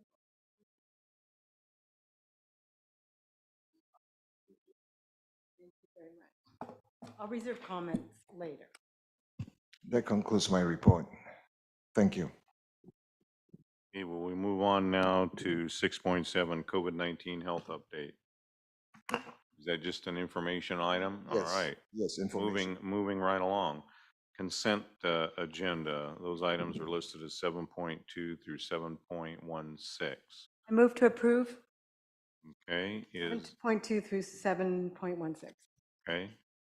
Motion made by trustee Margie Balkan, and seconded by trustee Aguilar. Any further questions, comments, discussion? Seeing none, all those in favor signify by saying aye. Aye. Aye. Those opposed, motion carried. Were you going to pull out the retirees on that? No, that's your parting Oh. gift.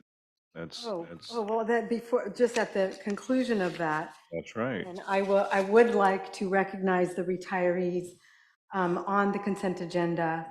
I'll go backwards here with 13 years of service. Heidi Meyer, professor of mathematics at Modesto Junior College. And considering the work that's been done, thank you, in your department. I'm sure she had a great contribution to that as well. John Mendez, 32 years of service as professor of animal science in the School of Agriculture.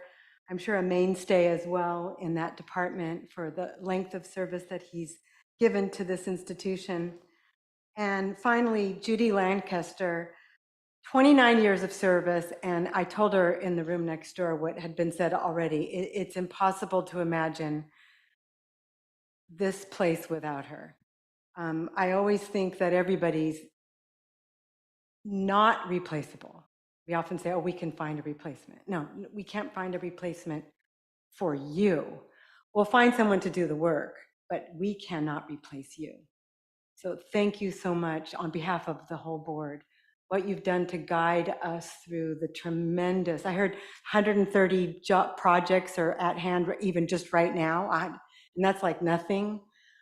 It's a tremendous service that you've provided in stewarding all of the structural and architectural work and housing this institution for this many years. Thank you, Judy.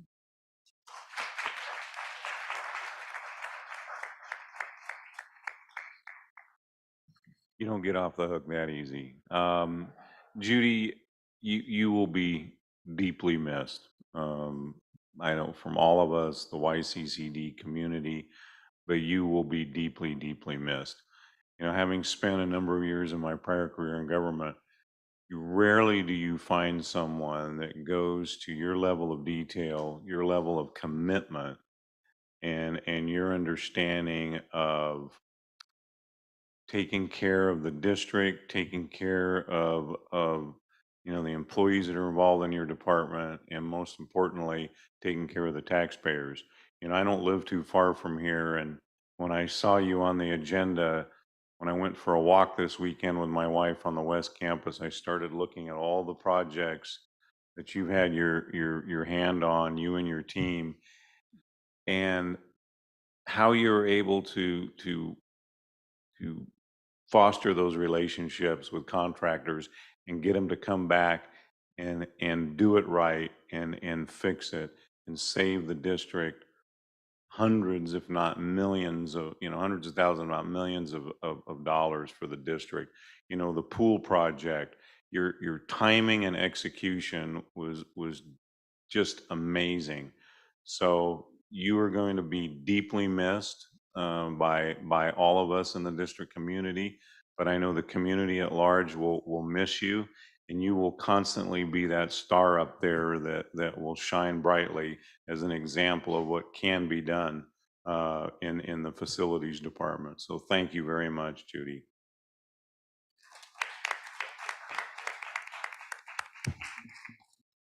So let me move. Oh, now yes, yep. I also wanted to say I've been in a book club with Professor Heidi Meyer for many years, and she's amazing. She's written a book on fractals. This past weekend, there was a kickoff event for Opera Modesto's doing 2 Edgar Allan Poe operas, and she recited The Raven from memory, which scares me to even think about, flawlessly. I mean, we're just talking about some very gifted individuals that we're losing here to retirement, and I'm very sorry. And then the other thing I wanted to ask was the sabbatical leave report mentions brain-targeted teaching. It looks very interesting. Is it possible to get a link to the full report? Because I'm very interested in learning more about that. So From Adrian Seegers. yes, I'd love to see that if I could. We do have that in the office. Great, thank you. Anyone else? Moving on now to 8.1 board policy, second reading. Kimberly's going to guide us through that quickly, I know. Good evening, trustees. You have 9 policies, none of which had any additional recommended revisions from our board policy committee. So I will have any questions I can answer right now, but they're up for second reading. Does our policy chair have anything to add? We just ask that you approve our. Okay, there you've heard it, folks. Kimberly and Nancy both give it a thumbs up. So is there a motion? So moved. So moved by trustee Dr. Milton Richards, seconded by trustee Nancy Hinton. Any further questions, comments, discussions? All those in favor signify by saying aye. Aye. Opposed, motion carried. Kimberly, look at you, you're moving right along. We'll move on now to 8.2 board policy, first reading. Okay, thank you so much. First reading, you have 4 policies, 2 of which 4020 and 4250 had recommended revisions from which I provided to you in advance from the board policy committee. And we're just asking that you please accept those recommended revisions, and if there's any discussion or questions, they're up for first reading. Okay. Thank you very much. Thank you so much. Okay. We'll move on now to item 8.3, District Administrative Services Quarterly Report on the District's Financial Condition. Vice Chancellor Stewart. I don't need to report on it. It was presented to Board Finance Committee. So if there are any questions, I'll be happy to go over those, but otherwise seeking approval of the report. Okay. We did go over it in board finance, and we were all complimenting the work by everyone in the district for keeping us in sound financial condition and the hard work that goes behind that. So this is a time for a public hearing. I just ask that you not all rush the podium at once. So we will open the public hearing. Calm yourselves, wait for it. Okay, seeing no one, we will close the public hearing and bring it back for a vote. And the recommended action is that the Board of Trustees conduct a public hearing to review the district's financial report for the quarter ending September 30, 2022, attached to the November 9, 2022 agenda, and direct staff to submit a copy of the required report to the California Community College's Chancellor's Office. So with that, I'll take a motion. Move to approve. Moved by Trustee Dr. Milton Richards. Is there a second? Second by Trustee Antonio Aguilar. Any further questions, comments, discussions? Seeing none, all those in favor signify by saying aye. Aye. Aye. Opposed, motion carried. Okay, as previously reported by our CSEA chapter president, before us is 8.4, which is to approve the tentative agreement, and the recommended action is that the Board of Trustees approves the 2022-2023 tentative agreement regarding salary and benefits between the Yosemite Community College District and the California School Employees Association, Chapter 420, CSEA, pending successful completion of CSEA's ratification process attached to the November 9th, 2022 agenda. Move to approve. Motion to approve by Trustee Dr. Milton Richards. Is there a second? Second. Second by Trustee Nancy Hinton. Any further questions, comments, discussions? Seeing none, all those in favor signify by saying aye. Aye. Aye. Opposed, motion carried. Item 8.5, which is the 2022 through 2025 Student Equity Plan. And the recommended action is that the Board of Trustees approves the Columbia College 2022 through 2025 Student Equity Plan attached to the November 9th, 2022 agenda. So moved. So moved by Trustee Margie Bulkin. Is there a second? Seconded by Trustee Nancy Hinton. Any further comments, questions, discussion? I would like to just make a comment. Okay. One of our special priorities, which is on this upcoming list, is number 5. It's to foster an institutional culture that creates a positive educational environment, including utilizing principles that are guided by due process, open discourse, academic freedom, and viewpoint diversity. So I would just ask that as these committees go forward, that they would be cognizant of supporting free speech and the ability for people to talk freely about these issues, because they kind of prescribe a cause already. They basically say that any disparity is caused by structural racism, period. And these are very complex issues. They're multifaceted. And I just would personally hope that as we try to deal with them, that we allow people the freedom to say what they want to say, and what their students experience, and that we would never lose sight of our students as individuals and only see them as members of particular groups. So that's my comment going forward. I don't know how the rest of the trustees feel about it, but that's how I feel about it. Any further comments, discussion? Okay, so I read aloud the recommended action. Is there a motion to approve item 8.5? I already did that. Well, you did. I apologize. I think we had a, and that's right. Thank you. Memory lapse. Okay, so we'll move on now to a vote. All those in favor signify by saying aye. Aye. Aye. Opposed? Motion carried. Thank you. Item 8.6, Modesto Junior College 2022 to 2025 Student Equity and Achievement Plan. Same recommended action as before. We unfortunately did not get this plan until during closed session when we were all done with closed session stuff. So I would like to propose that we be given a chance to look at it and approve it next month.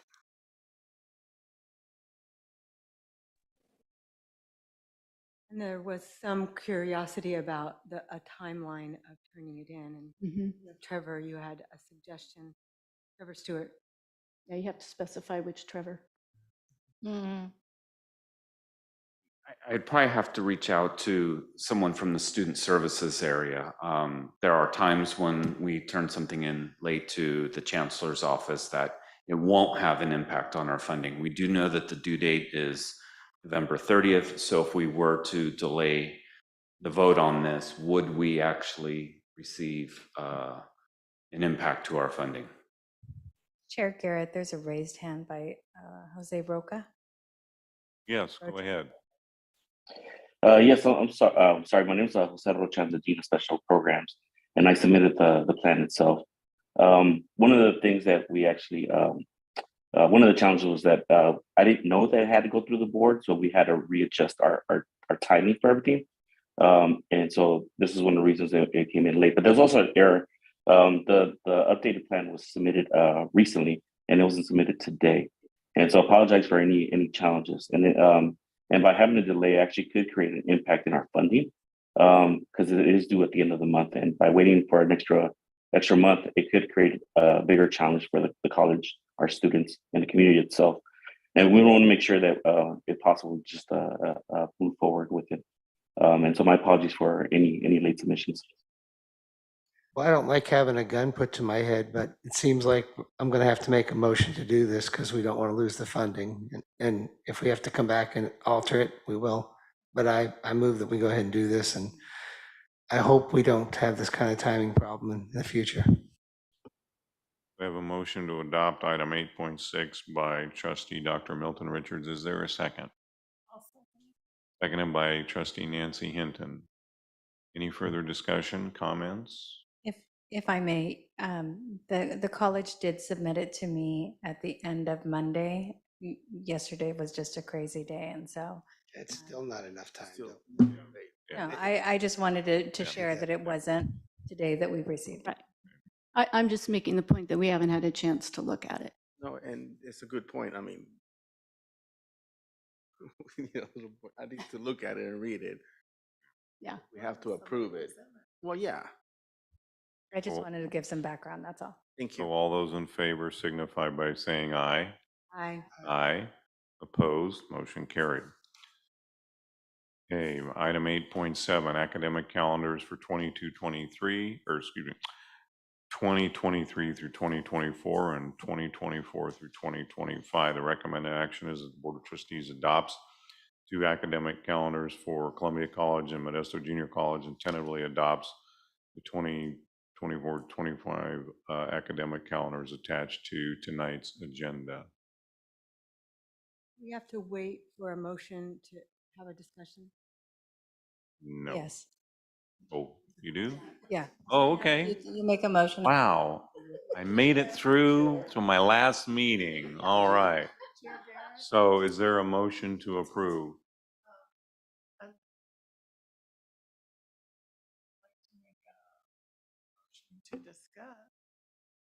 No, we have to have a motion to approve. You can change the motion later So on. a motion, I move to approve. okay, well, it's your last night, so we'll let you go over, trustee Dr. Milton Richards. But Dr. Richards is more than happy to second that motion. There you go. Okay. So did you get that? All right. So with that, now we can have a fruitful discussion. So in policy, we addressed the question that Lana Von Epps brought up, that we had the choice of making a decision about it, and we erred on the side of waiting for it to become federal law so that our college was aligned with federal law. It was just cleaner or easier. Not that we didn't oppose it, it was just that we were waiting for that alignment. What's different in the 2 years in terms of the application of the law for the year 2023, 24 that Lana pointed out? So does the law not apply to that year? Because the reason why I'm saying it, I want to make sure we're in line with our policy. because our policy said we would wait till it went into federal law. Speak to it. Kim? Oh, please come up and address the board. Well, do you have the info there? I can respond to that. So, thank you so much. The difference is that the Assembly bill that was just passed by Governor New, or signed by Governor Newsom, does not go into effect until January 1st, 2023. And so what will happen is in 2023, coming June, if the board would like for it to be, the understanding was that it had to be in law. So the law does not take effect until January 1st. So if the board wants to go and adjust it come January 1st to accept it for the 2023 calendar, the board can move forward. But it is not, has been signed, but the amendments to the Ed Code, which we follow, 79020, won't be made until January 1st. Very good. I think you explained that to us before, and I had to hear it again.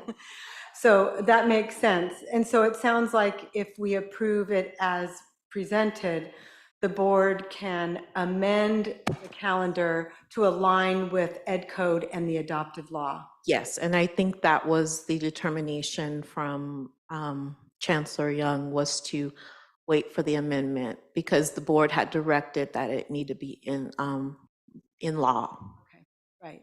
And I see Lana is still on because I think that was her question. So very good. I believe President Banyapaday can give you the exact Assembly bill. I'm drawing a blank on it right now. I think we've got the meat of it. You got it? Okay. Yeah, that makes perfect sense, Kimberly. Thank you. It's AB 1655. It was passed, I think, on 28th October or something. So it's already a law. Now it's a matter of formality. Trustee Hinton?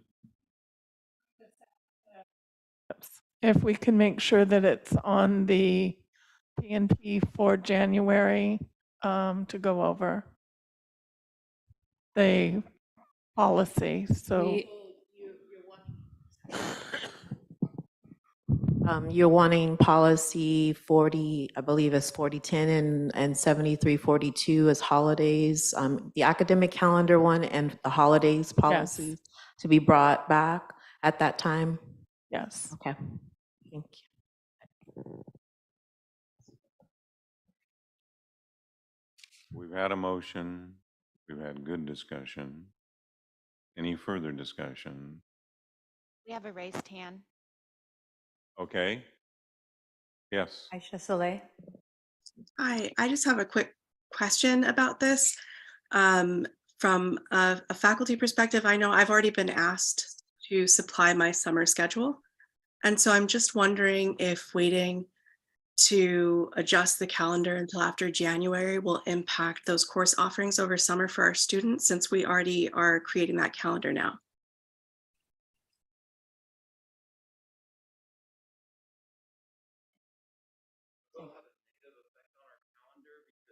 Holidays are built into the summer calendar inside of the computer system. We're scheduling our classes for the summer starting in December 5th. We have to have the calendar established before December 5th within the system, because otherwise, because of the way our rules work, every time there's a holiday, we have to lengthen the classes to make up for that missing time. This will affect every summer class that would meet on a Wednesday if the decision is not made tonight.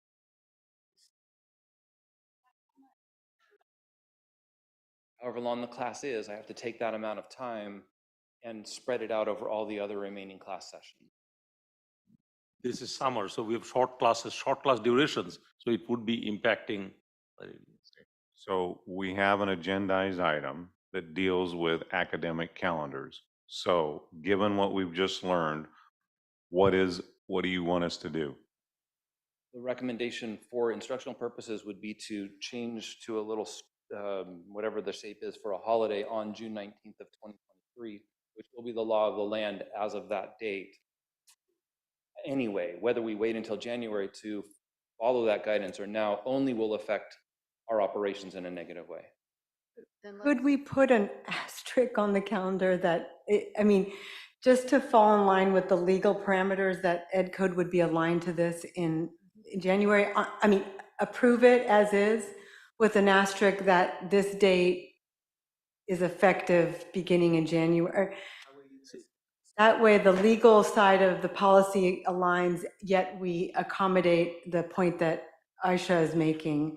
and Brian is I think what they're asking is that we just amend the agendized item tonight to include that holiday, Right, that's what which I'm is saying. going to be in effect on that day anyway. So would you like to change I your, would like to change my motion to Okay, amend the calendar to okay. add June, oh, yes, Can I Graciela. just make a comment? So this is a 23, 24, and 24, 25. So I just heard you say 23, summer 23, 23. So that's not on here. That has already been approved. And so if we need to bring that to the board, then that's a separate discussion. But this is 23, 24 approval. But you're asking on the 23, 24 for June, By law, June it's a state 19th. designated holiday. We understand that. We just have to go by what is agendized for purposes of the Brown Act and the public. To amend my motion to approve the calendars as presented, except with the addition of adding June 9th, would it be 19th? 19th. On 2023 as a holiday.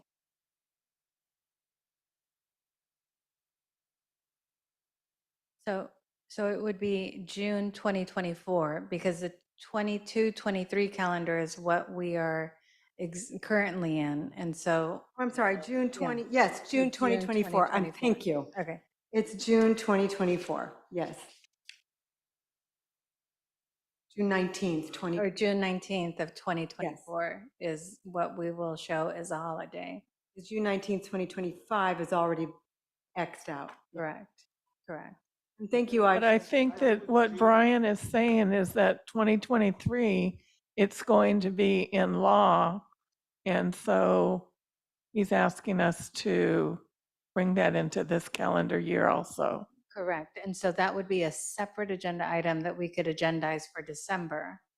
Yes. Okay. I believe because not on your agenda at all is the specific holiday that's going to affect us in Right. December, that we could probably bring all three of these back, Right. modified, change to the current year's calendar, Perfect, the one that's going to affect this upcoming June. perfect. So we'll bring this, Back in early December, and we will work with our IT staff as necessary to either hold off on the roll so it doesn't affect our scheduling process or whatever that is.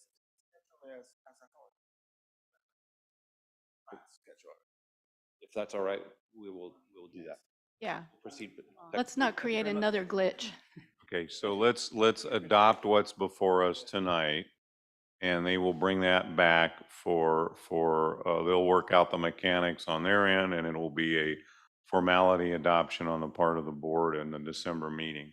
So your motion stands, as well as Dr. Milton Richards' second. So any further discussion? All those in favor signify by saying aye. Aye. Aye. Opposed? Motion carried. Okay, we'll move on now to the, let's see, 8.8, 2022-23 Board Goals Special Priorities. We've had discussion on this previously. It's been included in your agendized packet. So is there a motion to approve? Okay. Motion by trustee Dr. Milton Richards. Is there a second? Second. I'm going to give it to trustee Nicolau as a second, so there you go. Any further discussion, comments, disagreements? All those in favor signify by saying aye. Aye. Aye.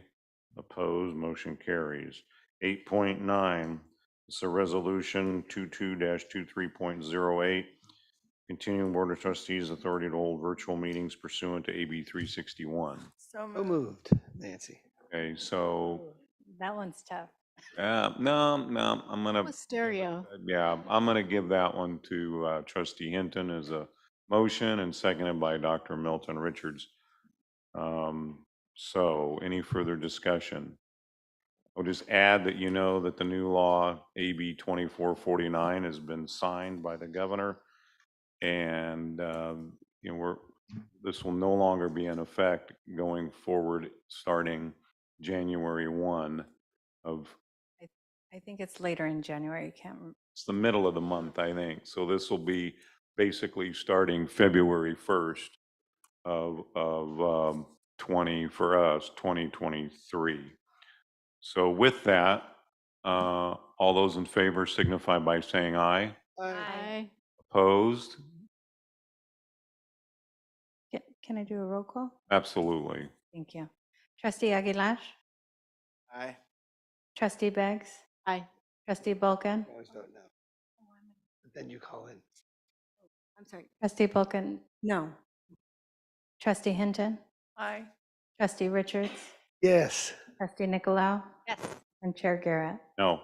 The vote is 5 in favor, 2 opposed, motion carries. 9.1, request for future board agenda items. Okay, moving on to 9.2, comments from the Board of Trustees. We'll start with our student trustee. Firstly, I'm very glad to hear about the work Dean Vicky and her team did for the community, how they give them opportunities to gain experience and gain a job. I've had a heartwarming feeling about one of the stories that she shared with one of the students about the cream puff. It shows how much of an impact it does to the community. I'm also very glad to have seen the ACC student government that just left, but knowing that they had a long trip, I hope they get well back home. I know they were short-timed, but I hope for next time we're able to have a meeting with them, have a little lunch, and give them a tour of the campus. I'm also very glad to hear about ASMJC that they held Spooky Night. Me and my siblings had a lot of fun. And also about the successful homecoming that they had. I'm very glad to hear about both colleges' projects and campus events. I'm excited to see and hear about the future's events for this semester. And lastly, but most memorably, I want to thank Trustee Bulkin for the short time that I met her. I got to see how she was the most kind and the most down-to-earth person I have met. Not only about her great leadership, but also how she looks forward for the better for the students. A little quote that my grandma always tells me, it may be the end of the road, but it leads to the beginning of an open highway. Por favor en español. I don't know how to translate it. El final del camino siempre abre otro camino. Yes, that. Thank you, Trustee Bulkin, for your work. And following that, I also want to thank Director Amy Yabarin for her hard working, especially with the COVID updates. I want to personally thank how she is very kind, hardworking, and exceptional. How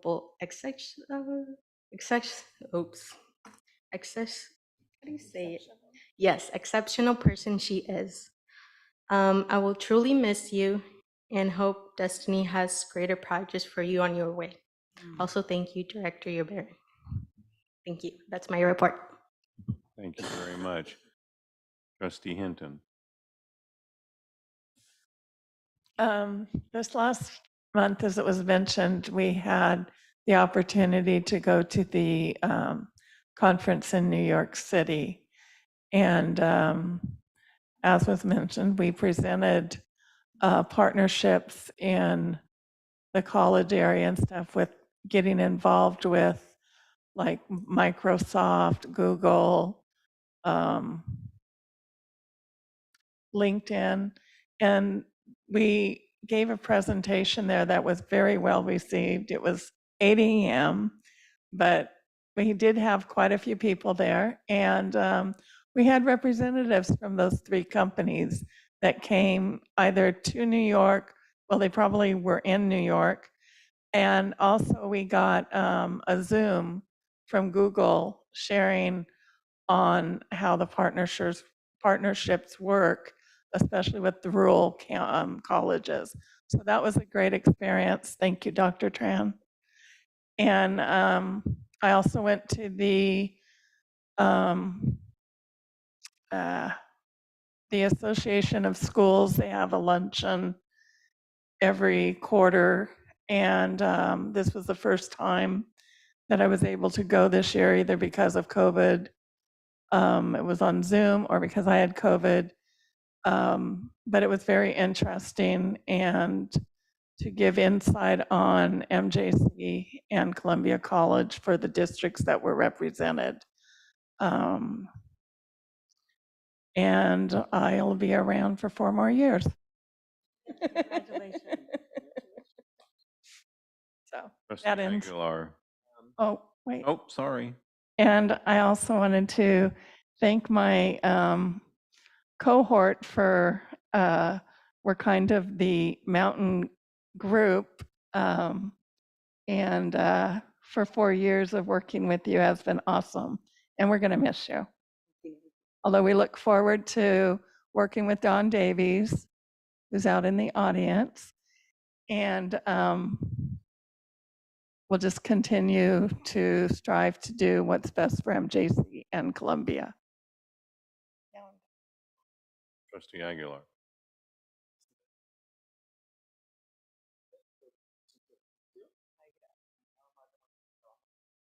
Ay, muchas gracias. Ay, igualmente. And I give the rest of my time to her. Ay, gracias. Para más tarde. Muchas gracias. Trustee Nicolau. Thank you. First, I want to wish everyone in the room and on the call and at our district a happy Veterans Day. For those who have served our country, a sincere thank you for what you've done. And I just don't think we give our veterans enough credit, so thank you. Chad, I really love this concept of service learning. I've already texted it to somebody. I'm like, hey, we need to look into this. So thank you to the students. I'm excited to learn more about how we could really bring in that concept of serving others in the classroom and learning more. So hit me up if you feel the need, but that was very exciting. Welcome to Dawn. Excited to get to know you and serve with you. And Margie, you have been a fantastic example of beautiful, humble leadership. You are a wonderful chair. There's many times when I would disagree with Margie's viewpoint, but it was always done very respectfully. And I always looked forward to your viewpoint because you brought a balance and you really challenged this board to make the decision for the right reasons, following policy at all times.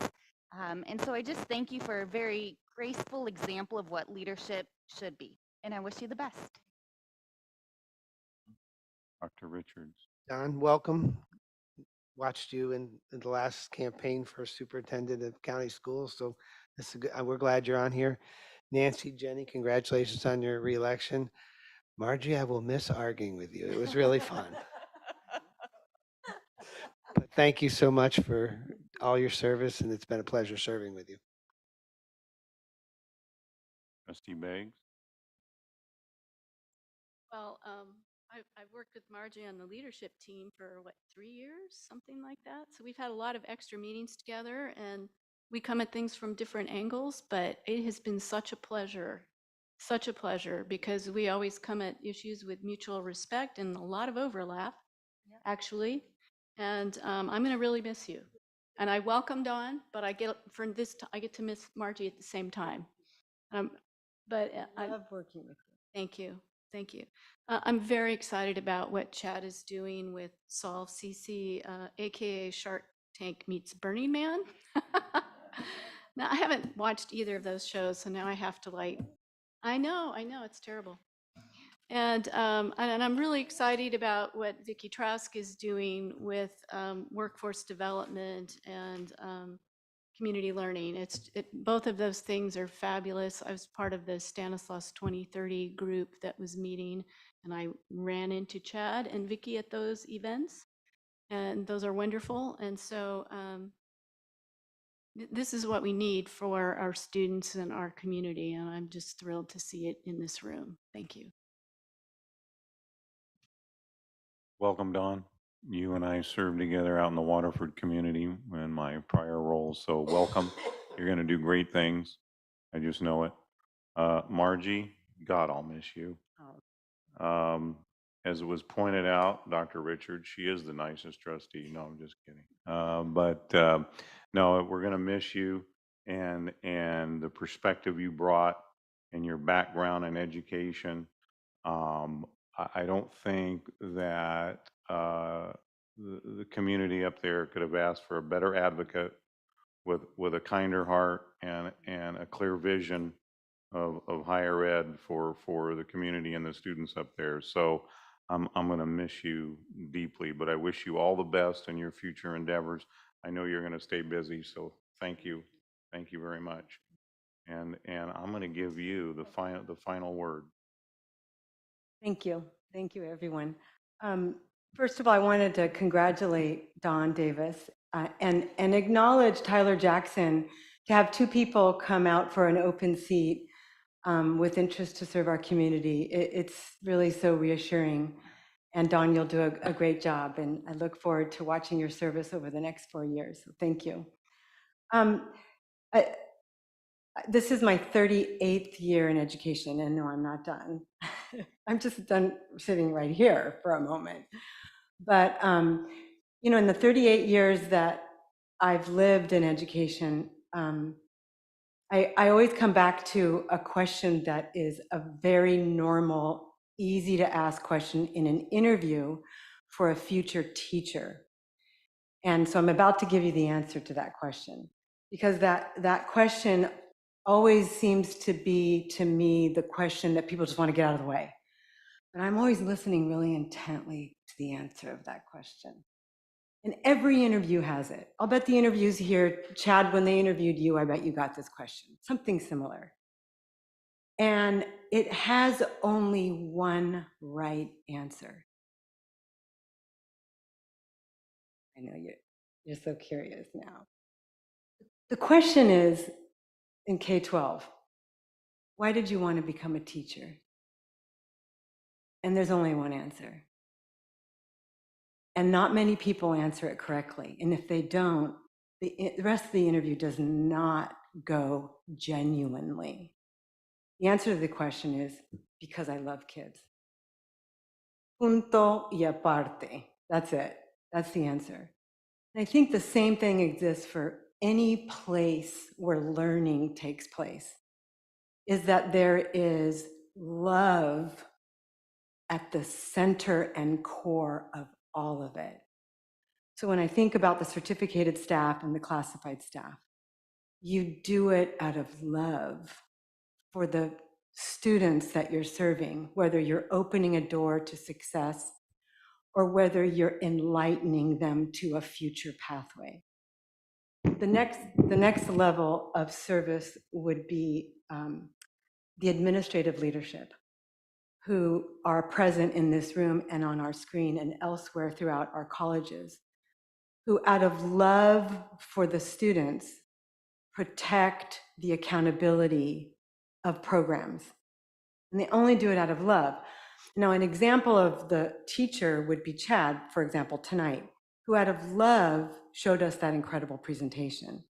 An example of administrative leadership would be Brian Sanders and Raylene Juarez, who are the articulation liaison officers for accreditation, who do it out of love for protecting the accountability of the system. And the next rung up would be our presidents. And our presidents have ultimate vision and mission to carry out the reason why you love what you do. As evidenced by what Shantanu explained, you know, we worked together when he was at Columbia, and I will forever admire Shantanu because he ignited the community of Columbia with his leadership at that college, and then has brought the same thing to a larger scale. And then to watch Lena Tran's first 100-day report that she did, it's as if she'd been there always to show the stewardship of the mission of the accountability of the teaching out of love. And then the next rung of leadership would be the chancellor, which I'll get to in a second. But the trustees then, who I sit beside, while we come to this job out of duty and love for our community, there's the word love again. Each of us represent a love for the institution and the community in which we serve, which makes us accountable then to our public, and we hold the public's trust. Therefore, we're trustees. And then there's the district leadership team. And I can't put into complete words the incredible stewardship and custodianship that the district team offers, an umbrella to protect this ship that sails every single day. And for Graciela Molina and Kimberly Gibbs, who provide that constant protection to procedure and process that helps us move about the cabin more easily.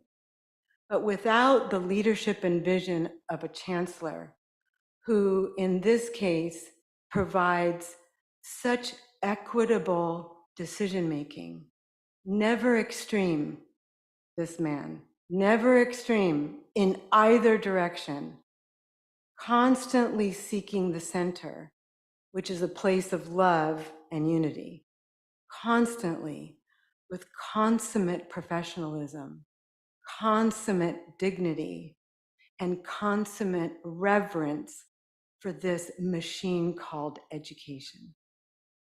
And so with that, I say, I told my family I would only do this for one term. And I love this place.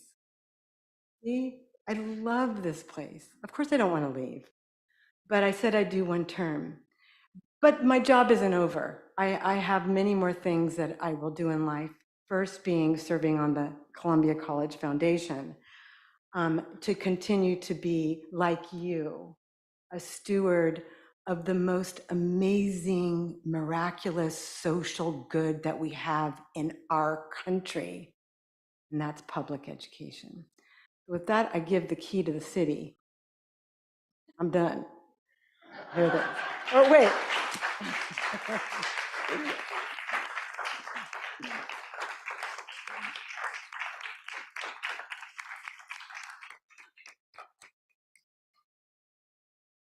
No, I can't follow that. I didn't hear a motion on getting that key back. Right. Wait, I did the mic drop. Yeah. Yeah, there you go. So with that, the next regular meeting of the Board of Trustees will be held on December 14th, 2022. Closed session to begin at 3 p.m., open session at 5:30, right back here in the district office boardroom. And with that, this meeting stands adjourned.